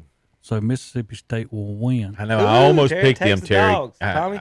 My heart wants to take Mississippi State. Go ahead and pick LSU. LSU. Go ahead and have there. another loss, Tom. No, suck an egg. That's an egg bowl. That's the egg bowl, Terry. That's you're picking a team that will choke on an egg. This might be a good game. In Chapel Hill today, Minnesota at North Carolina. Tar Heels favored by 7 over the Big Ten at 3:30 on television. $21. You can see the Golden Gophers take on the Tar Heels. Tommy? I think Carolina's going to learn a little bit about Big Ten football today. Minnesota. That's another dumb pick. Now Terry's in a spot right here. He don't know. Did you watch the game? Did you watch the game last week? This is not even You didn't funny. even watch Mac Brown crying. He'll probably say it on the radio today that, Well, we don't need to be playing teams from the Midwest. We'll never play the Big Ten again. They eat too much corn and they're too strong. Wait a minute, do y'all got is Youngstown State available next week?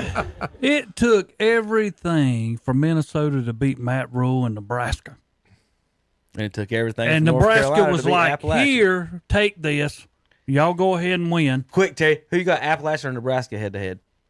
Appalachia. All right, thank you. All right, Minnesota, North Carolina. You got Tar Heels, Terry? Yes, I do. I don't think there's no way he can lose to Minnesota. Zachary. North Carolina. North Carolina for the Tar Heels for Zach. Can't play defense. That is true. Tennessee at Florida. Tennessee's favored by 5.5. Favored in the swamp. Rumors are that Tennessee's quarterback can throw it 100 yards. What? Zach. Tennessee. Florida did not look good against Utah. Terry? I'm Tennessee. Yeah. Tom? Just assuming that Go ahead and take that Florida. Tennessee is just going to walk into the swamp and mop the floor with Tom, be quiet because you're getting ready to mess up I'm here. not supposed to be quiet. It's a talk show, Terry. I'm going to go with Florida in the swamp. They're going to hold serve. Is that one going to be on Bad Picks next week, Terry? It will. Okay. I just want to. All right, we'll so Chip, I know you're new here, but once Tom starts elaborating and defending his picks, those It's are the gonna ones be a that loss. the red flags go up in ours. He's not always wrong, but we see red flags and we feel more comfortable in our picks. Wait a minute, Chip. Probably 80% of the time he's wrong. Well, No. don't listen to that. Those are your top 25 games. Now let's search for some more. Let's look around the ACC. We're looking for games with 10 and under spreads. Louisville favored by 10 on the road at Indiana. How about that one? A lot of red today at Lucas Oil Stadium. Zachary? I'm going to take Louisville. Terry? I'm taking Louisville, but Tom, go ahead and take Indiana. No, I'm just not real impressed with Indiana so far. Yeah, the Big Ten. I watched that first game. Wasn't impressed with it. Don't be scared to pick your own conference. Offensively. Well, I'm not like that, Terry. I just don't blindly pick a conference. You have to use a little bit of rational. I can tell you who I ain't picking in this game. I know where you. Rutgers hosting Virginia Tech. The Scarlet Knights favored by 7 against the Hokies, Zachary. And I ain't taking Virginia Tech. They couldn't hold serve last week. I'm taking Rutgers. Rutgers look pretty good. Let's look first couple. I'm taking Rutgers. I'm taking Rutgers. Syracuse favored by 2 on the road against Purdue. Gene We got Cady a and lot Jim of this Boeheim. stuff ACC against the Big Ten. $23 in West Lafayette, Indiana. Zach, who you got? I'm going to take Purdue. I didn't take them last week. And Terry? it made me pay for it. This is scary. I'm sticking ACC Syracuse. Purdue. I think Syracuse, there was only maybe 5 teams in the nation that had a top 15 offense and defense, and they were one of them. So for you ACC fans, keep an eye on the Qs right now. Pittsburgh and Virginia, Pittsburgh and West Virginia. West Virginia favored by 2.5 at home against the Panthers. Pittsburgh let me down last week, so I'm taking West Virginia. Tom? West Virginia. Don't they call this one the backyard brawl? I do not know. That's it's something that's $171 a ticket. So I think this Terry, one's who the you got? backyard brawl. I'm taking Pittsburgh. And then let's see. They're not going to falter. They're not going to falter. Cincinnati's pretty good. How many games is that, Terry? How many you need? 2, 4, 6, 8. So we need 3 more. 3 more. All right. Got to get moving. Let's see. Kansas State. No, we just did that, didn't we? LSU up there. Did we take that We one? done did that one. Okay. Done did that one. Vanderbilt and UNLV. 5-point favorite. Are you taking the Commodores as favorites on the road? Wow. Tommy, pressure on this one. UNLV's really bad, though. Bad. There's a sword fight in the desert between the Commodores and the Rebels. I'll take Vanderbilt. I'll take Vanderbilt also. I'm Terry? also taking Vanderbilt. All right, we just saw the players, the educational system at BYU, and they head off to Arkansas, according to a couple of them. Well, after they insulted basically the state of Arkansas, let's go with Arkansas at home. I'm also taking Arkansas. Me too. They don't even know where it's at. They're going to get beat where they don't even know they are. Do what? They're going to get beat where they don't even know they are. Yeah. And they'll probably say, can y'all point Those out players y'all didn't have- Can y'all get me out of here? didn't know where the map was. That did that all. Let's see if I can find one more. Let's look over the Big Ten for a game. Now let's see who App's playing. Let's do the jump up. We might even have a week. No, we got ECU. There we go. Terry, we need one more. Ain't that what you said? One more. Appalachian State, There you go. ECU, the Pirates. Bring that little dinghy up the mountain. Oh, don't say all that now. You And, had to make me pick wrong. And I know. But $158 a ticket right now in Boone. A lot of both teams got a good fan base. Yeah, So they it's do. going to be packed They in do. Boone today. They will. All right, Zachary, who you got? App State wears them out. App. Y'all awfully confident for a team that doesn't play any defense. I think they'll beat East Carolina. They don't play any Well, then why are defense you either. worrying about what we're saying? I mean, it was just quick. I mean, you guys didn't even think about it. I know. East Carolina and Simple. Carolina ain't in the same vicinity, so I think you never App know. wears them out at home. You never know. I don't know. When State plays East Carolina, we come down to them having to miss a field goal for us. I to will beat 'em. say this for East Carolina. I can't remember the percentage, but it seems like 80-90% of those guys are from North Carolina. So East Carolina definitely recruits the state. I do. Especially baseball We did have a wise, huh? request for the Duke game. We're not going to pick it because I'll let the folks know that we try not to pick games over 10-point spread. But the Blue Devils are ranked 21st, and they should be ranked higher in my opinion. And everyone, and I think most people's. If Clemson beats Duke, they're ranked 8th. Duke beats Clemson, they're ranked 21st. Whatever math that is not. But they're in a spelling bee today against Northwestern for $8. $8 for Ooh. $8. Ain't as bad as the $3. Think about last the week. tuition the students pay at both of those schools, and you can get a football ticket for $8. $8. Football ticket for 8 and a beer for 10. I know for a fact. I was about to say, I know for a fact the beers at North Carolina are more than that. 100%. The beers at North Carolina were more than $8. They were like $8.75 for the cheapest one they had. They sell, yeah, that's right. They sell beer at college events Yeah. now. They used to not. For Right. years, they wouldn't. Yeah.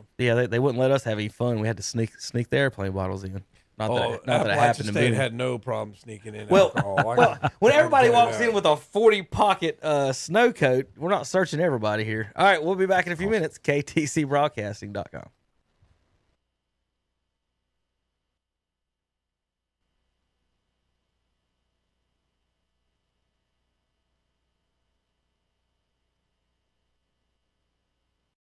Show at Cherryville Auto and Truck Supply, your Napa Auto Parts store.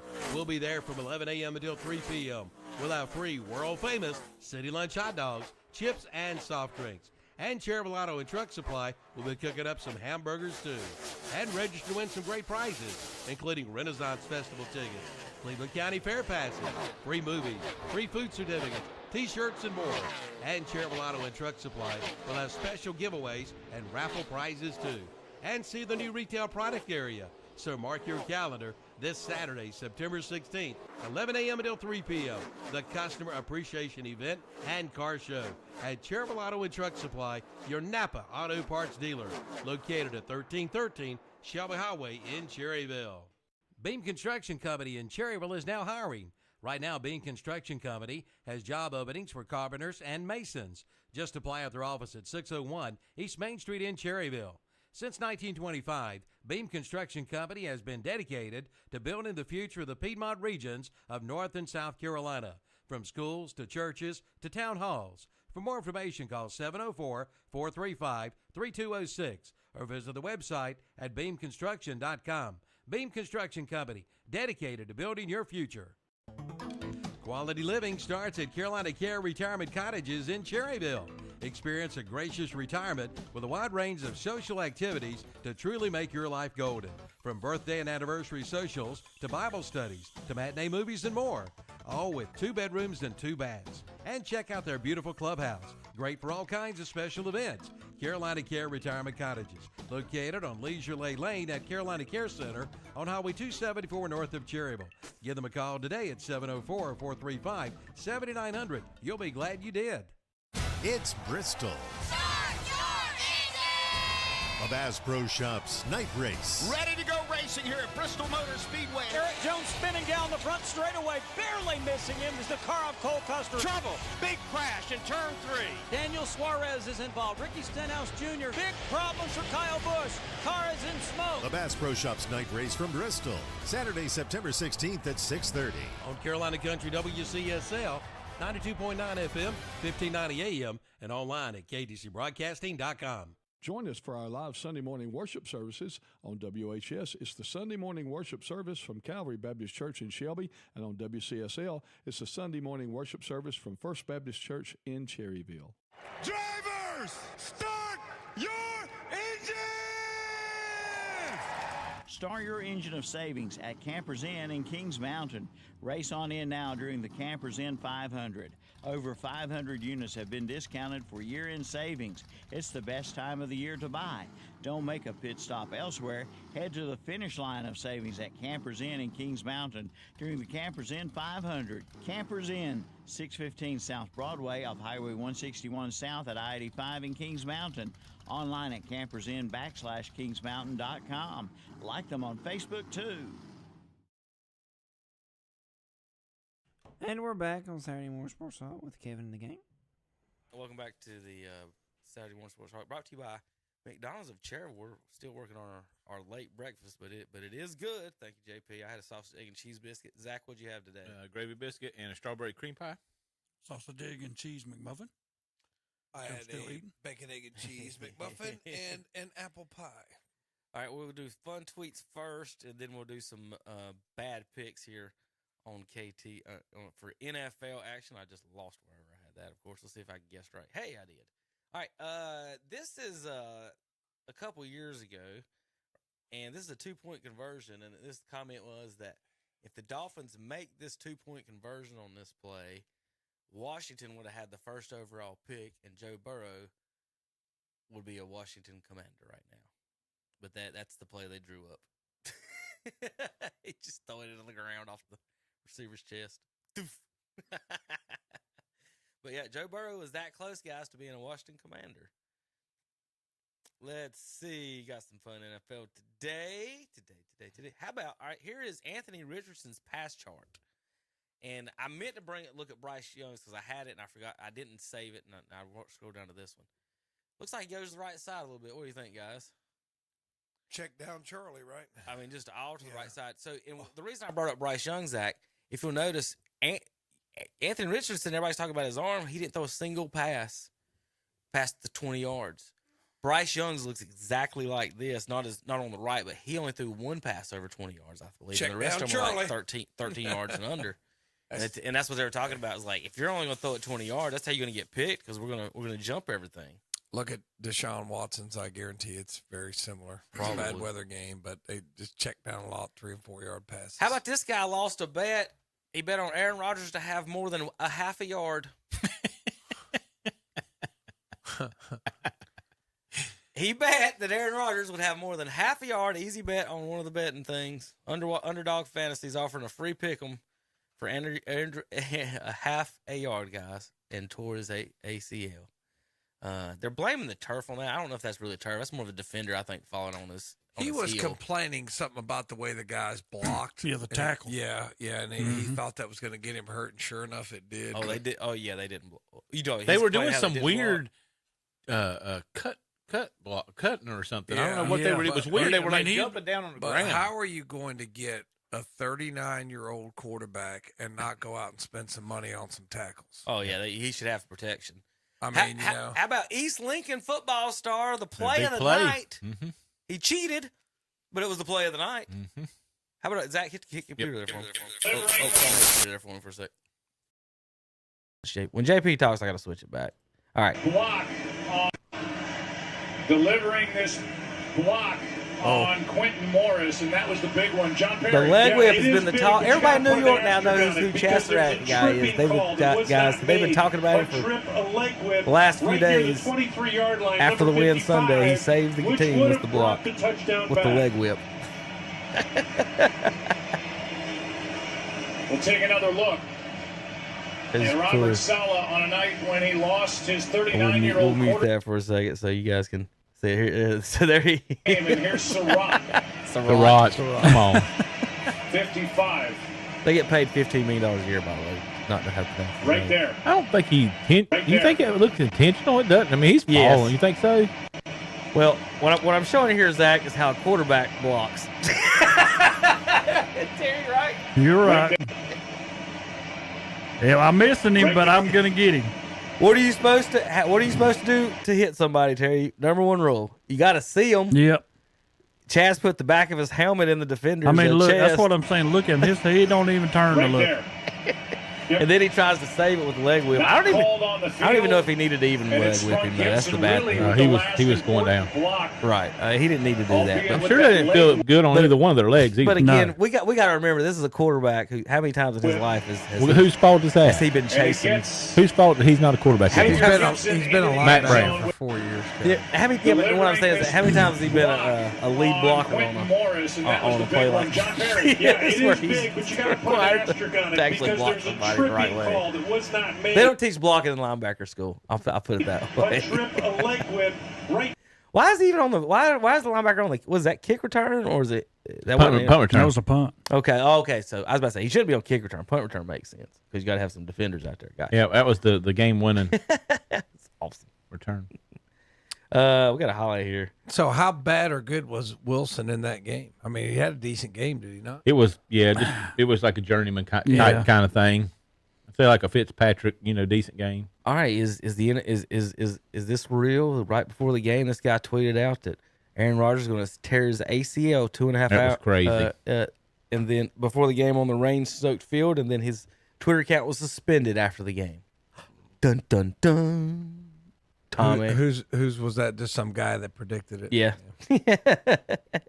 But they changed that. They changed that turf. The greatest referee call in NFL history. I remember this guy when I was a kid. Foul. I'll pick this up. On number 99 of the defense, after he tackled the quarterback, he's giving them business down there. Give him the business. 15-yard penalty. Giving him the business, but well, you saw right there what Marty Lyons is all about. It was not Gastineau 99, it was Lyons 93, and you saw Marty patting Kelly on the head. Foul. I'll pick this up. On number 99 of the defense, after he tackled the quarterback, he's giving them business down there. That's funny. Hey, look at that guy. Don't we look bigger, faster, stronger now compared to that guy? What's cool? What's also funny about it is he just got called for giving him the business, and now he's over here shaking Jim Kelly's hand after giving him the business. It looks like I'm sorry, I gave you the business. looks like he's beside Ryan Klecko. Yeah, sure is. Giving him the business. Joe Klecko, isn't it? Yeah, I was talking about. I was pegging for baseball, but that is Joe. Yeah. Players undefeated in their career in Jets history. Starting quarterbacks: Tim Tebow 2-0, Aaron Rodgers 1-0, and Dick Jamison. Yeah, think of that. He gets a victory for that because he started. Yeah. How about what's even better about that? Did you see the bar in Green Bay? Yes. In their promotion, yes. They got a promotion that if the Jets lose and Aaron Rodgers start, all the beer is free in the house. He went down to the first play.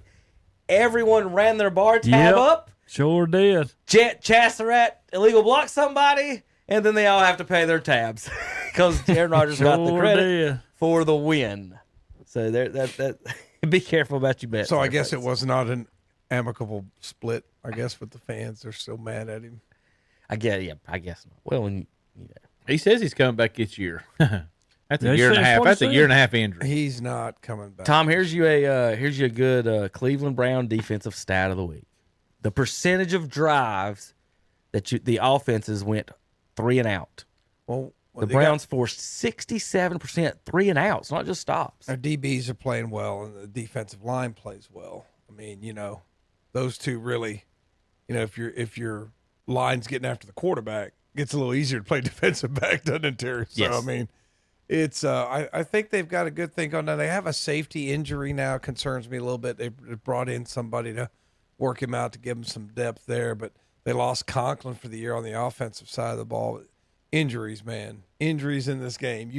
You cannot predict. Well, they'll be fine because they got such and such. Well, he might not be there. You're right. Well, Browns only had 21% of theirs went into. I watched a little bit of that game. 3 and out. That was the 7th best in the NFL. Rams had the best. When you have Nick Chubb, you're not going to go 3 and out very often. I watched a little bit of that game. Shouldn't Burrow? It was raining. They was picking at him a little bit because they say he has small hands, and he was pushing that ball. It looked really weird. I don't know. He's hurt. I thought it could be the leg injury too. So he might plant. So he's playing hurt. For the first time ever in NFL history, a number 1 overall pick will face off against Mr. Irrelevant. Matt Purdy and Matt Stafford. Brock Purdy, sorry, and Matt Stafford face off. Matt Purdy. I mean, how Purdy and how Brock weird Stafford. is it that the guy you sold the farm to get, you trade him for a 4th-round pick, and Mr. Irrelevant is now your starting quarterback? He's going off. He went off. I mean, last week. it's just you couldn't make it up. I mean, like if you made a movie about that, you couldn't think up a movie script like that. Can I mean, we that's all just agree amazing. that people who think they know quarterbacks don't have a clue? It's between Mel the ears, Kiper man. don't have a clue. Todd McShay don't have a clue. None of these coaches have a clue. They draft guys. We know exactly, like you said, Tom. We gave away the farm. The Panthers moved up from 9-1 and then got beat by the 4th pick in week 1. So we'll talk about that here in a few minutes. But with these quarterbacks thing with Romo and these guys, a lot of these non-big school guys, accuracy to me is the most important. Then you can get stronger and work on arm strength, I believe. But if you're not accurate and don't know the plays and don't know how to do, how like what you're saying, Tom, There you go. Don't know the plays. Yeah, Colin Kaepernick. well, a lot of people don't know the plays. There's all right. Here's the audio of the week. How about Tom's favorite player, Baker Mayfield? Did you hear this one? No. I don't want to. Why is it all of a sudden Tom's favorite player? You just said last week that you didn't know whether you knew if you liked him or not, correct? Well, then how does that make you my favorite player if I don't even know whether I like him or not? Because it's called sarcasm, Tom. Okay, I'm just making sure. All right, here we go. God, Terry. I'm not saying a word. It's always a better show when you don't. That was a good one. Yeah. All right, here's Baker Mayfield after the win. They're about to take the knee, talking to his offensive lineman, Terry. Before, well, listen, would you want to be a lineman for Baker Mayfield? I asked you before I hit play on this.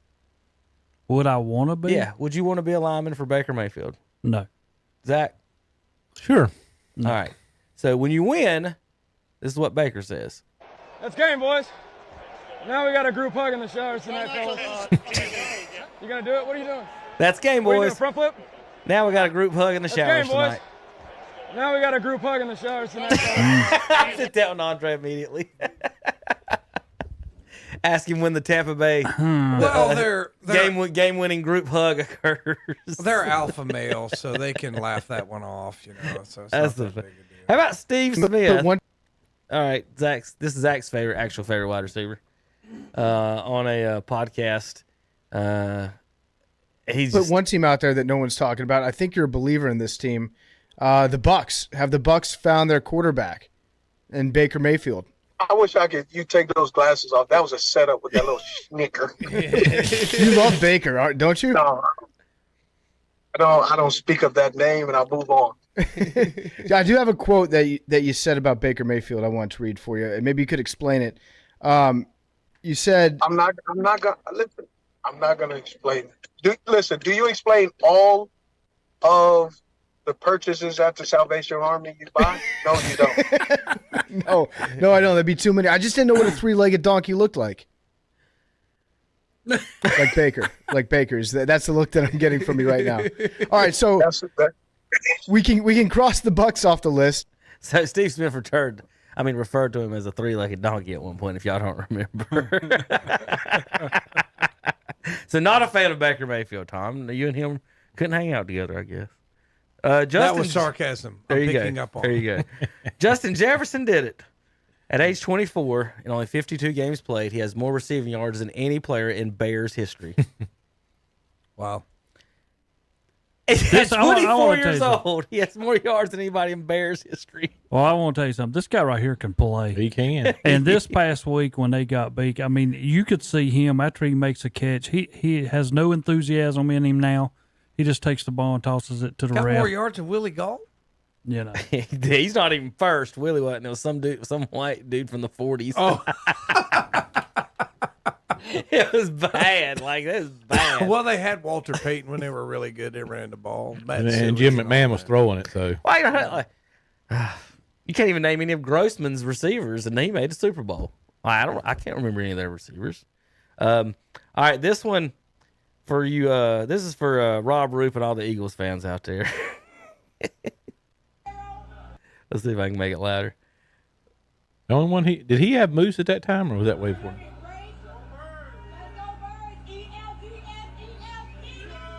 Okay, I'm gonna try to make that louder. I don't know if you caught the spelling of Eagles on this.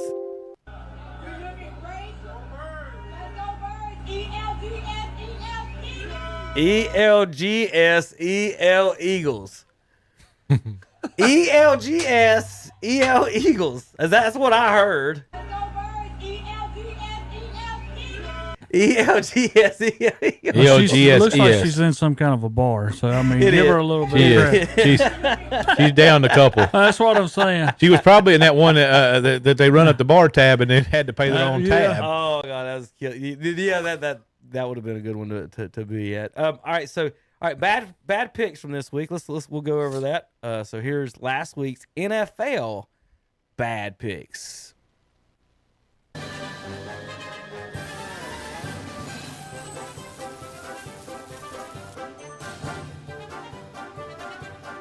Bad picks. Baker Mayfield shocks the world. I got Minnesota at home. If it was at Tampa Bay, I'd take Tampa. Baker Mayfield quiets the haters today. I'd like to see it tomorrow. Yeah. Not. That's Kevin.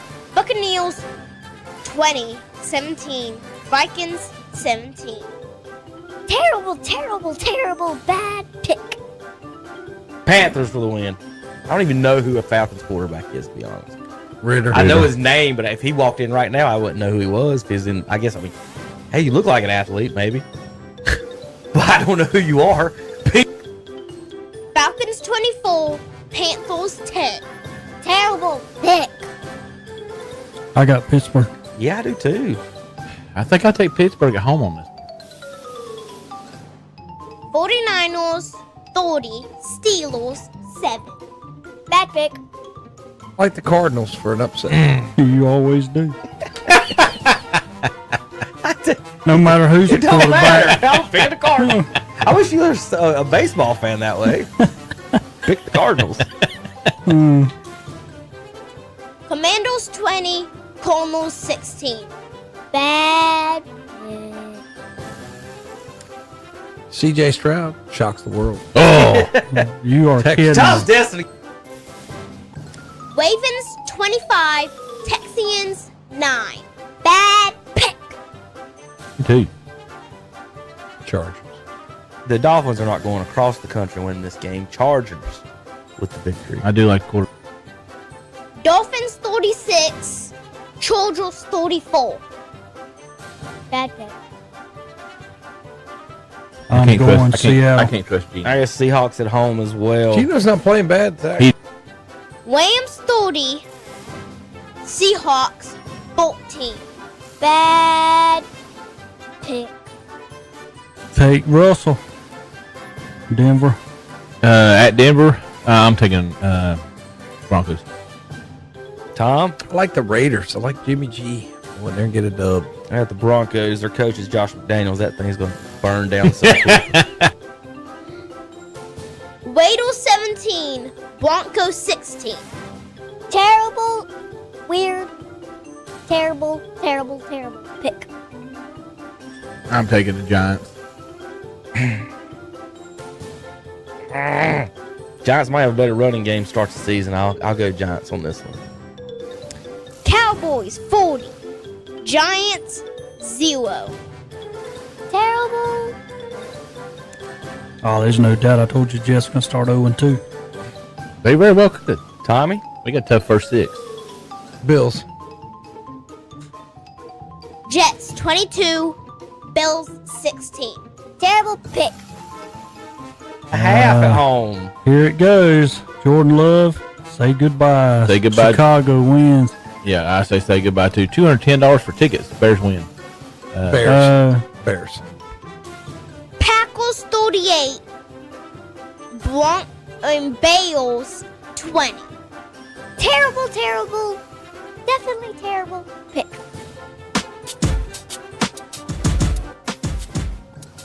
All right, guys. There was our bad picks from last week. No other show that you can name will do that. We always admit when we're wrong and we've made some bad picks. Nothing like getting ridiculed by school-age children. That's exactly right. That's It's not exactly like right. Terry and I have to It'll deal with humble that you. every day of our lives, and we come in there on Then we have, Saturday. have to deal with it again. Ridiculed by Kevin and his children. Did you see the little Saturday. graphic that come out? And I'm saying this because I'm a Cowboy fan, but it had all the teams that scored over on one side, and then it had teams that did not score and had the Giants over here by themselves. That's very unusual not to score in NFL, at least I know. 3. Yeah, I mean, not to score a touchdown. Like Cincinnati didn't even score a touchdown against Cleveland, so that is rare. But I kind of like to see defenses back a little bit. It seems like defense is back, except for that Chargers game. I thought the Chargers would hang on. They were ahead in that game, and Miami just came back and beat them. That was the only real wild one, wasn't it? 36-34, whatever it was. Yeah, that was We'll a see. pretty fun. I went back and forth. That was a pretty fun game to watch too. Well, usually it seems like maybe when the weather's a little better, you'll get these higher scoring games, and when the weather turns bad, the Cleveland game was bad. Yeah, it weather. was. But we'll see what happens moving forward. I know Terry likes to see those defensive games. So, I love to see. so he loves a 7-6 game. He's the only guy in America that does, I guess. Well, look But at I the like Browns. 40 to nothing too. Yeah, 40-0, especially when it's your team that wins 40-0. Oh my goodness! Look at the Cleveland Browns. We've got the. There's no way You we're cannot ninth. just eliminate There's Detroit. no After way week we're one, ninth. NFL Super Bowl eliminator. Didn't Detroit win? kinda? Now, this is a 100% opinion poll from nothing but yours truly, and then I will take all the credit for this one. I'll The explain it to person- you. The first 14 numbers in there are playoff teams, so all 14 of there in the yellow are playoff teams. You cannot win the Super Bowl if you do not qualify for the playoffs. The other ones there in the colors are the teams out of the playoffs, and the last two there in the black and in the grayed out are teams that I eliminate every week from Super Bowl contention. Before every season, Tom, for 17 years in What's Up Shopper, I have kicked out the Detroit Lions before they ever play a game, and this year we did the same thing, and they are gone again. They will There's never win a no Super way. Bowl. Well, they so might are not gone. win the Boom! Super Bowl. They're but going to the playoffs. They're going to playoffs. Well, that's not what this is about. What I does the know. first two words on this screen say? Yeah. Super But Bowl eliminator. Is the person who How did are the this Detroit human? Lions not in the Yeah. playoffs right now? Okay. Because there are 10 teams in the NFC with winning records and 6 in the AFC with winning records. Excuse me? Only 7 make the playoffs. But Detroit won, correct? 10 teams in the NFC did win. Correct. Okay. All right. Okay. So only 7. So what make happens the when they go playoffs. 3-0? Are you going to take them back out of the grave? No, we'll never take them out of the grave. I'll put them up in the 14, 13, wherever they in right in there, but they'll never ever get out of the grave until they win the Super Bowl. Don't you think it's a little ridiculous to do that to the team? You want to take that bet? What? That Detroit wins the Super Bowl. No, I'm not going to take that Okay, bet. then Why what are we don't you- talking about? well, then why don't- They're not winning the Super Bowl. Do y'all agree? Well, Do my y'all agree? deal. Why Well, don't then you make this simple? Just eliminate the Texans and the Panthers and They the will. Commanders. They're coming up. No. They're up He does next. one a week. This No. week, this week we got rid of Tom's other favorite team, the Arizona Cardinals, and Josh Dobbs. So they're eliminated this week. That puts the Texans on the chopping blocks at 30, the Panthers at 29, Bears 28, Colts 27, Commanders 26, the Giants 25, Falcons 24, Steelers 23, Seahawks 22, Patriots 21, Bengals 20, Bengals 19, Bills 18. Broncos Vikings 19. 17, Broncos 19, Vikings 17, Chargers 16, and the Titans at 15 in my rankings. I got the Baker Mayfield Tampa Bay Buccaneers at 14th. Ain't no way they're going to win Super Bowl. The Jets are in 13. They're not going to win without Aaron Rodgers. The 12th quarterback's got long hair, pretty blonde hair. He's not winning. They shouldn't have that in there. Jimmy G dates porn stars at 11. He's not winning. Jordan Love's not winning. Dak Prescott, we God for no, that's not winning. No running quarterbacks That's ever going to all win a wrong. Super Bowl for Baltimore. Tua has his other hand doesn't close or open right. I don't know. He's got a claw, so he's got a hook. He's Captain Hook. He's not winning. Now let's talk for the real Super Bowl contenders. These top 6 teams, in my opinion, the What Rams, in the world are you the saying on it? Saints, the Browns How at can 4, you even come with the that? 49ers at 3, and then the top 2 contenders, because you got to have an AFC and an NFC team. Eagles at 2, and the Kansas City Chiefs Kevin, are Super Bowl number 1 team. you should start your poll With what, Terry? with 4 teams at the bottom I and eliminate. Do you then not understand go what up. happens? We get rid of one team every week. Well, I mean, you should start it with 4 at the bottom and then go from there on week 2, start eliminating from there. You should have Cleveland, Houston, Jacksonville, and Detroit at the bottom and eliminate all them because none of them have ever even touched a football field. So if you did your poll, you would gray out 4 teams to begin with. I do one and be fair, and it's always Detroit, and it always will be Detroit, and nothing will ever change about Detroit. In fact, about Detroit, the biggest coward and overrated football player of all time is coming out with a documentary this weekend to explain why he quit, and so we can all sit there and talk about him. Who's some that? more. Little Barry gets to talk about why he quit this weekend. Finally, after all these years. Barry, you're making fun of Barry Sanders? Yeah, he's the most overrated football player of all time. Is he really? Mm-hmm. He's in your perfect 10. What? I don't even know what that means. Guys who have won a Perfect 10. Heisman plus a Hall of Famer. That's neat. Yeah, Both he's of those, one of them 10. Terry, both of those accomplishments are things voted on by someone. Neither of which he won anything. He was voted. 2.7 yards career playoff average. Yeah. Again, we're saying he never won a playoff rushing game. average his career. 2.7 rushing yards. Put that. Well, I mean, you could say that about anything. Kershaw would be that for me in baseball. I mean, what has he done since he got there in baseball? Right. I mean, you it's could just, pick just a guy. depends. I believe Mike Trout's the most overrated baseball player of all time. I believe Barry Sanders is the most overrated football player of all time. He made a lot of people look stupid. Basketball. That's trying neat. to tackle him. Terry, I didn't say that. I'm not saying he may have the best moves of all time. But do you believe he's the best running back of all time? No. Oh, well, that's what I'm pointing at. Yeah, no. And when I say overrated, most people say that. But anybody that would have a football team, would coach a football team, is going to take Walter Payton, Jim Brown, Emmitt Smith. Definitely and Emmett. I don't care maybe what even people Dalian say. Tomlinson. When people say Emmett, I say this man played with a broken collarbone.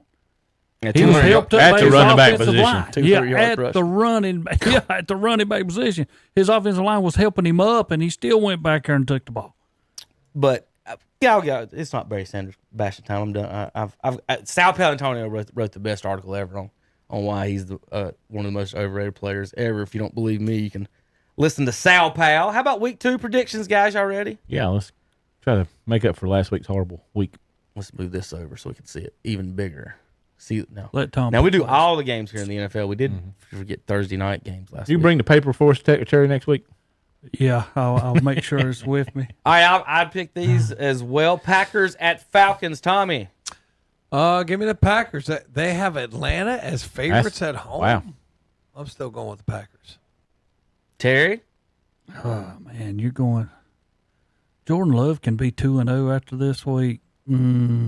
Or Desmond Ritter could be 2-0 after this week. That's what I'm saying. This is ugly. I'm going to tell you what. I'm taking Atlanta.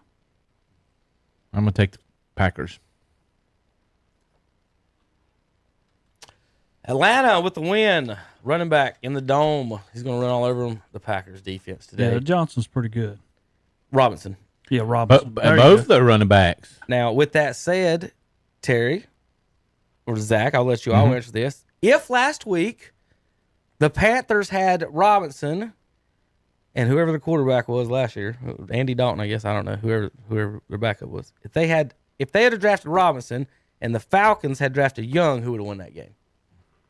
I mean, you can make an argument the Panthers would have won it. So did the Panthers make a mistake moving up from 9-1 to draft the quarterback? Don't know yet because running backs. We know he's going to make running backs mistakes. don't last long. So he did.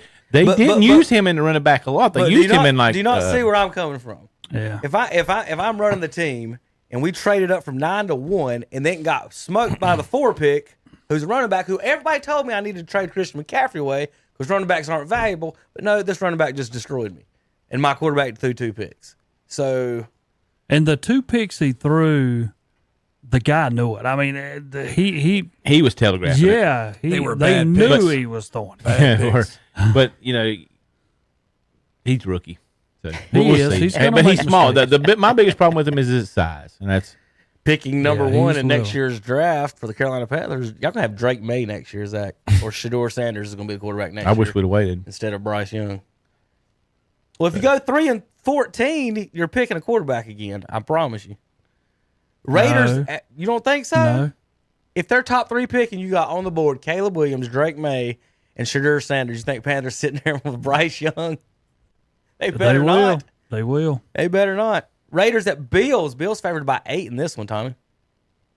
Give me the Bills at home. They'll bounce back. I also have the Bills. Yeah, same Bills. Yeah, I hate going 4 across, but I like picking Raiders. 64 degrees. 120. Nice day in Raiders might like it. Yeah, 64 degrees. Who'd you say last week was going to burn it down? I don't trust you. Y'all trust Josh McDaniels to have a successful season? No. Ravens at Bengals. 2 of Tommy's favorite teams. Bengals favored by 3 here in Cincinnati. That's a buzz. That's Bengals, I think, bounce. Now you can pick a tie, Tom. No. Terry?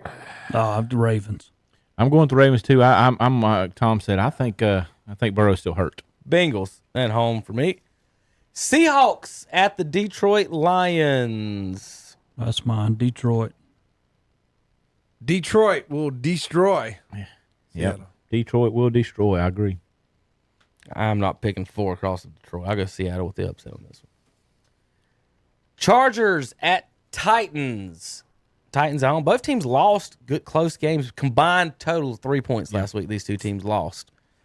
Zach? I'm taking Chargers to get back on track.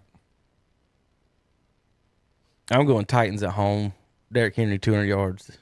Yeah, he might. Chargers don't play a lot of defense, do they? Titans.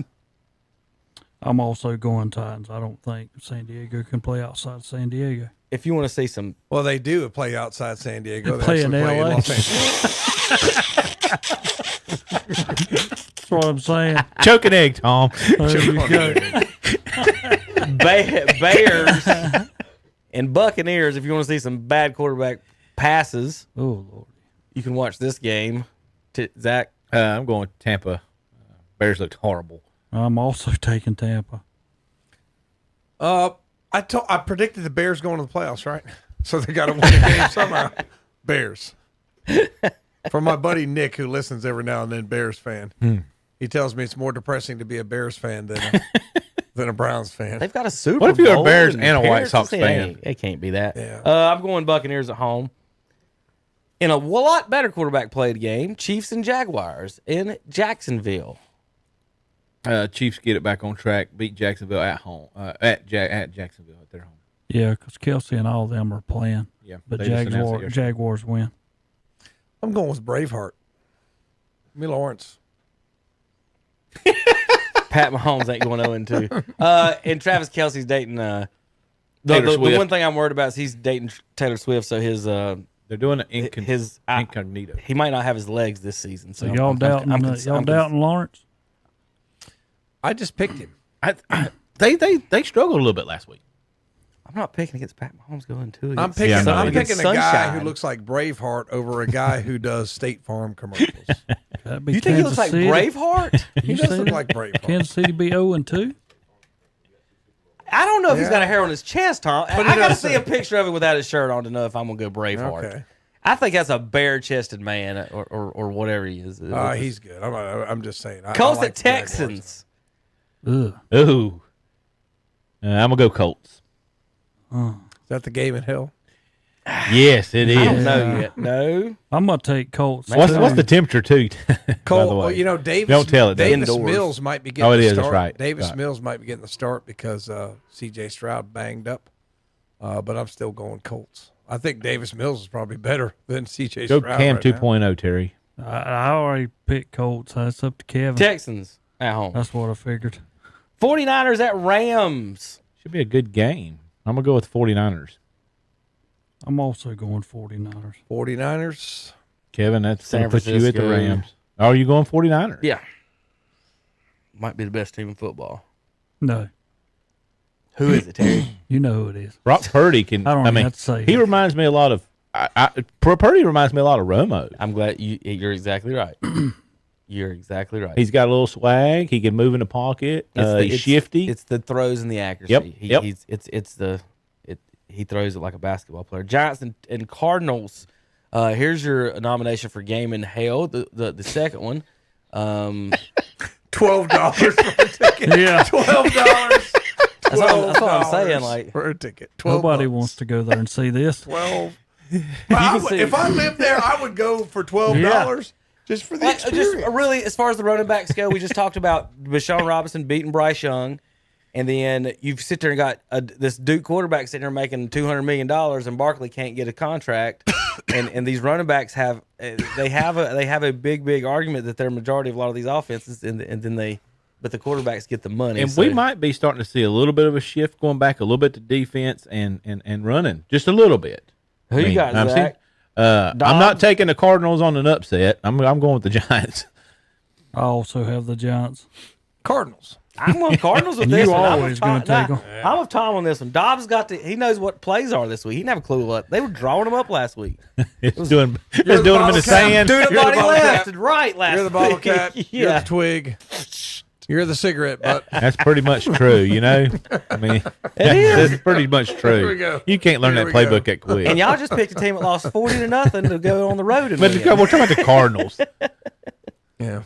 40-0 on the road. All right, Jets and Cowboys. If Aaron Rodgers would have been playing, I'd have picked the Jets. I think it's going to be a really good defensive game, but I'm going Cowboys at home. Cowboys going by 25. Terry. Yeah, I just can't go with the doubt. Cougar killer on this one. We got to go with the Cowboys. He's not picking apart Dallas' defense. I'm just telling you that. The Cougar killer is. Another nomination for Game in Hell, the Commanders and the Broncos this week. But $61 high price tickets, good fan bases. Is Sam Howell playing? But you got to watch Sam Howell and the old Russell Wilson. Denver. I'm going with Denver. Broncos should be whoever the quarterback is for Washington. Sam Howell got hurt last week. Dolphins at Patriots. Zachary, Miami favored by 2. Miami's winning this game. Terry. Patriots. Patriots look good last week. I like the Patriots at home.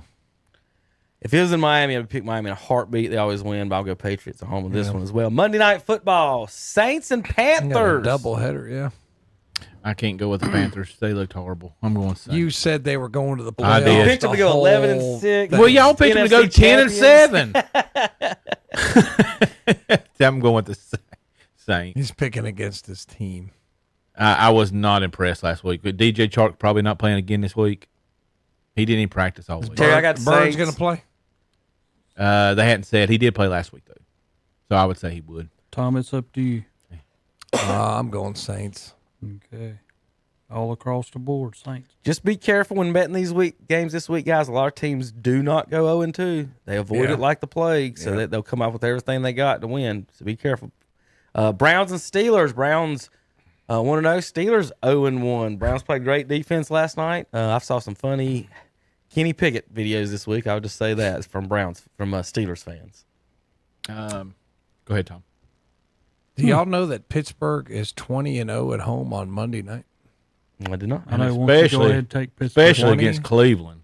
20-0. Yeah, because a lot of time we play Cleveland. And then I think Cleveland has won once in Pittsburgh in like the last since they came back. Maybe they've won twice in Pittsburgh. Probably in the history. That scares me. Cleveland. But I'm going to go Cleveland, too. Pittsburgh looked awful. Forget it. It's a loss for y'all. But, Kevin, you might be right about I'm going that. Browns. I'm waiting to see till Pickett proves something. I ain't sold on I'm him going yet. Steelers. Y'all know what happens here. Pickett This is like Pickett's got small hands and wears gloves. I'm picking the. if Myles you're ever Garrett. betting, you take Pittsburgh over Cleveland anytime, no matter who's the quarterback. Last time I was in the playoffs, Browns won. Thursday night football, Giants and 49ers. Oh, hey, is anybody ever going to pick the Giants? Chip's No. got the Giants. The rest of us got 49ers, so we'll write that down for next week. Real quick, I'm just going to finish up real quick, not finish up the show, but we're going to stay right here, ending the show. I did not get to, the college football, my playoff board. I did have that first one. I'll pull that up for just a minute. For the folks that are not familiar with it, I take the top 2 teams out of each conference. Those are your top 10 seeds. The 11th seed is the top-ranked independent, and then the final 5 seeds are your Power 5 first-place schools. Then we put them in order based on rankings, and this is what I would have if I was the czar of college football in the playoffs. 16 Ohio Bobcats are in the playoffs, and the Buckeyes are not. At Georgia, 16-1. They'd play the winner. North Carolina versus Mississippi. the twos of the SEC and the ACC. 12 seed Fresno State would be at USC, the champion of the Pac-12. James Madison would be at the 13th seed at number 4 Texas. Number 4 Memphis would be at number 3 Florida State. Number 11 Notre Dame would be at number 6 Washington. Number 10 Iowa at Kansas State, and Liberty would be at Michigan if I was the king of college football. Did you do this morning? No, yesterday. Oh, okay. Well, I was wondering because Memphis just barely won last night. Doesn't matter. They won. They did. They won. They'd still be first in their conference. They won. But that's just kind of like I do it. All right, real quick, we'll go through some my fun baseball tweets because I did have that to end the show, so I'll run through those. Remember, everybody, Friday night football next week, guys. We've got 5 games on the board. So tune in for that. Let me go through this. Saturday, we've got NASCAR racing this week. Where are we at this weekend, Terry? Bristol. We're at Bristol tonight. Has Kyle Busch wrecked his car out yet? Or is he still good? Didn't he wreck? Dale Earnhardt. Dale Earnhardt caught on fire last night. He did. Junior did. He led a lot of laps last night. Then he caught on fire. What caught on fire? I didn't see the exact I don't know. spots. All I know is he come in because it was burning through the bottom. Yeah. Did he drive it? Did he drive it in circles like they did when they had? No, he did not do No, he that. didn't drive- he didn't do what- he he was didn't- more worried about him getting out of it. Yeah, he didn't do what Brad did. Yeah. He was. He got an ARCA car caught on fire one time. Dale did. Got burned up a little I bit. mean, it showed his shoes. It was burning. Yeah, he had a hole in his Yeah. fire suit. So, all right, let me get down real quick before our fun baseball tweets and everything to end the day. And I don't even know if I had any NASCAR this week, but yeah, I did want to note Chip brought up at the show. Tane last night cleared out his locker. No, he's done. Are they shutting him Gotta tell y'all down? Is that. he That's leaving? every year. That's Or- every year. Terry, you called it. I can't say you Chip, I didn't. know you're new to this, but Terry hates Showtime, and it's the craziest, He's weirdest a thing you've ever started seen of in the your year life. guy, and he fades away as it goes. So he's got like You might 6-8 lose a months little to bit of prepare oomph again. when you play for the Angels because they. I don't think you guys can hear this, but I don't know if you can see it posted. If you don't like it, see it. At Doggy Night at Met Stadium, this is Simba King. So they'll play the Lion King music. You're supposed to hold your dog up like Simba. I was like, put me down. You better hope one of them dogs don't pee down below That's something. what I was just waiting for in the whole video. So one of these is going. How about Max Scherzer got injured? How about this? Throwing a warm up. Yeah. Pitch counts there all around. No more warm ups, Tom. And Call the I'm Athletic done. Association. Call the American Legion. No He's more soaking warm-ups. wet. I wonder if that was rain or if it was that hot. Never forget the time Cleveland's Kevin Porter Jr. flexed down 44 to Philadelphia. Think of the money, though, that we're paying here. Aaron Rodgers, Scherzer, all of them guys are done, and they got guaranteed contracts. Ooh. A hockey stick. And the dog hits it with a bat. I don't even. Dog smacks What it. in And the then- world? And then the bystanders takes one in the man. That's the best hitter of all time. Home runs this year. Here's the Atlanta Braves of 281. Everybody else. Oh, we got to scroll down. It don't even fit in the tweet. The next closest team, the Dodgers at 226. Angels all the way last. Anybody got a guess? Cleveland Indians. You're right. Way down. Holy 110. The Braves infield has more home runs than the Cleveland Guardians organization. Olsen can smoke it. He can. I liked when we got him originally. Everybody was so mad that Freddie was gone, but Freddie's just getting a little bit old. I wasn't upset about getting Olsen. This proved to be the right pick. How about almost pulling the okie doke here on the Detroit runner? You can see Eric Haas getting himself busted into second base. Nice pop-up slide. Felt like he beat the throw. But give Ortiz a lot of credit. You see that? Eric He asked Haas him about out. He said, "Yeah, you're out," and he wasn't out. They about 50 miles. I thought he hid the ball. I thought he hid the ball like he acted like he threw it back to first. Second base, nice pop-up slide. Felt Am like I he out? beat the Yeah, you're throw. Let's just ask the player. You know, how dumb was that? My Ask the God, player. Did he guys, throw we me had out? him. About got him. How about you want to see blooper celebrating the Braves NLS championship? Let's see if you guys figure out what he's doing here. He's on a mission. He's into an office. He's got a bat. He's looking for something. What's he looking for? Oh, there's a glass case of goggles. He opens a glass case of goggles. He's ready to party in the champagne room, boys. Blooper's got his championship goggles sitting in a glass case. Braves mascot Blooper. Here's a story about Willie Mays and Satchel Paige. I'll just have to screw that. Roll that down. Well, ain't gonna be able to read it. It was 1948. Satchel had a very good fastball. This is Willie Mays talking. But he threw me a breaking ball just to see what I could do. And I hit it off the top of the fence. I got a double. And when I got to second, Satchel told third baseman, let me know when that little boy comes back up. 3 innings later, I kneel down on deck in the circle, and I hear the third baseman say, hey, Satch, there he is. Satch looks at third baseman. He looked at me, and I walk halfway up to the plate, and he says, little boy. I say, yes, sir. Because Satch was much older than I was. I was trying to show respect. He walked halfway to home plate and said, little boy, I'm not going to trick you. I'm going to throw you 3 fastballs, and then you're going to go sit down. And I'm saying in my mind, I don't think so. If he threw me 3 of the same pitch, I'm going to hit it somewhere. So he throws me 2 fastballs, and I just swung, and I swung right through it. And the third ball he threw, and I tell people this all the time, he threw the ball as he let it go. He said, go sit down.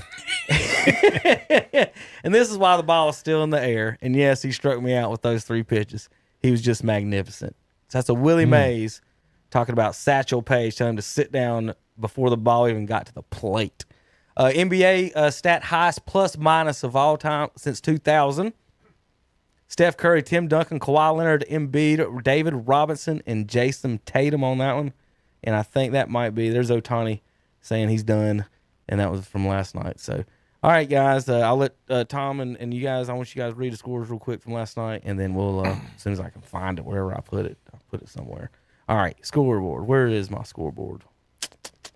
I don't want to search it without. I know I've got it on a different page somewhere. There it is.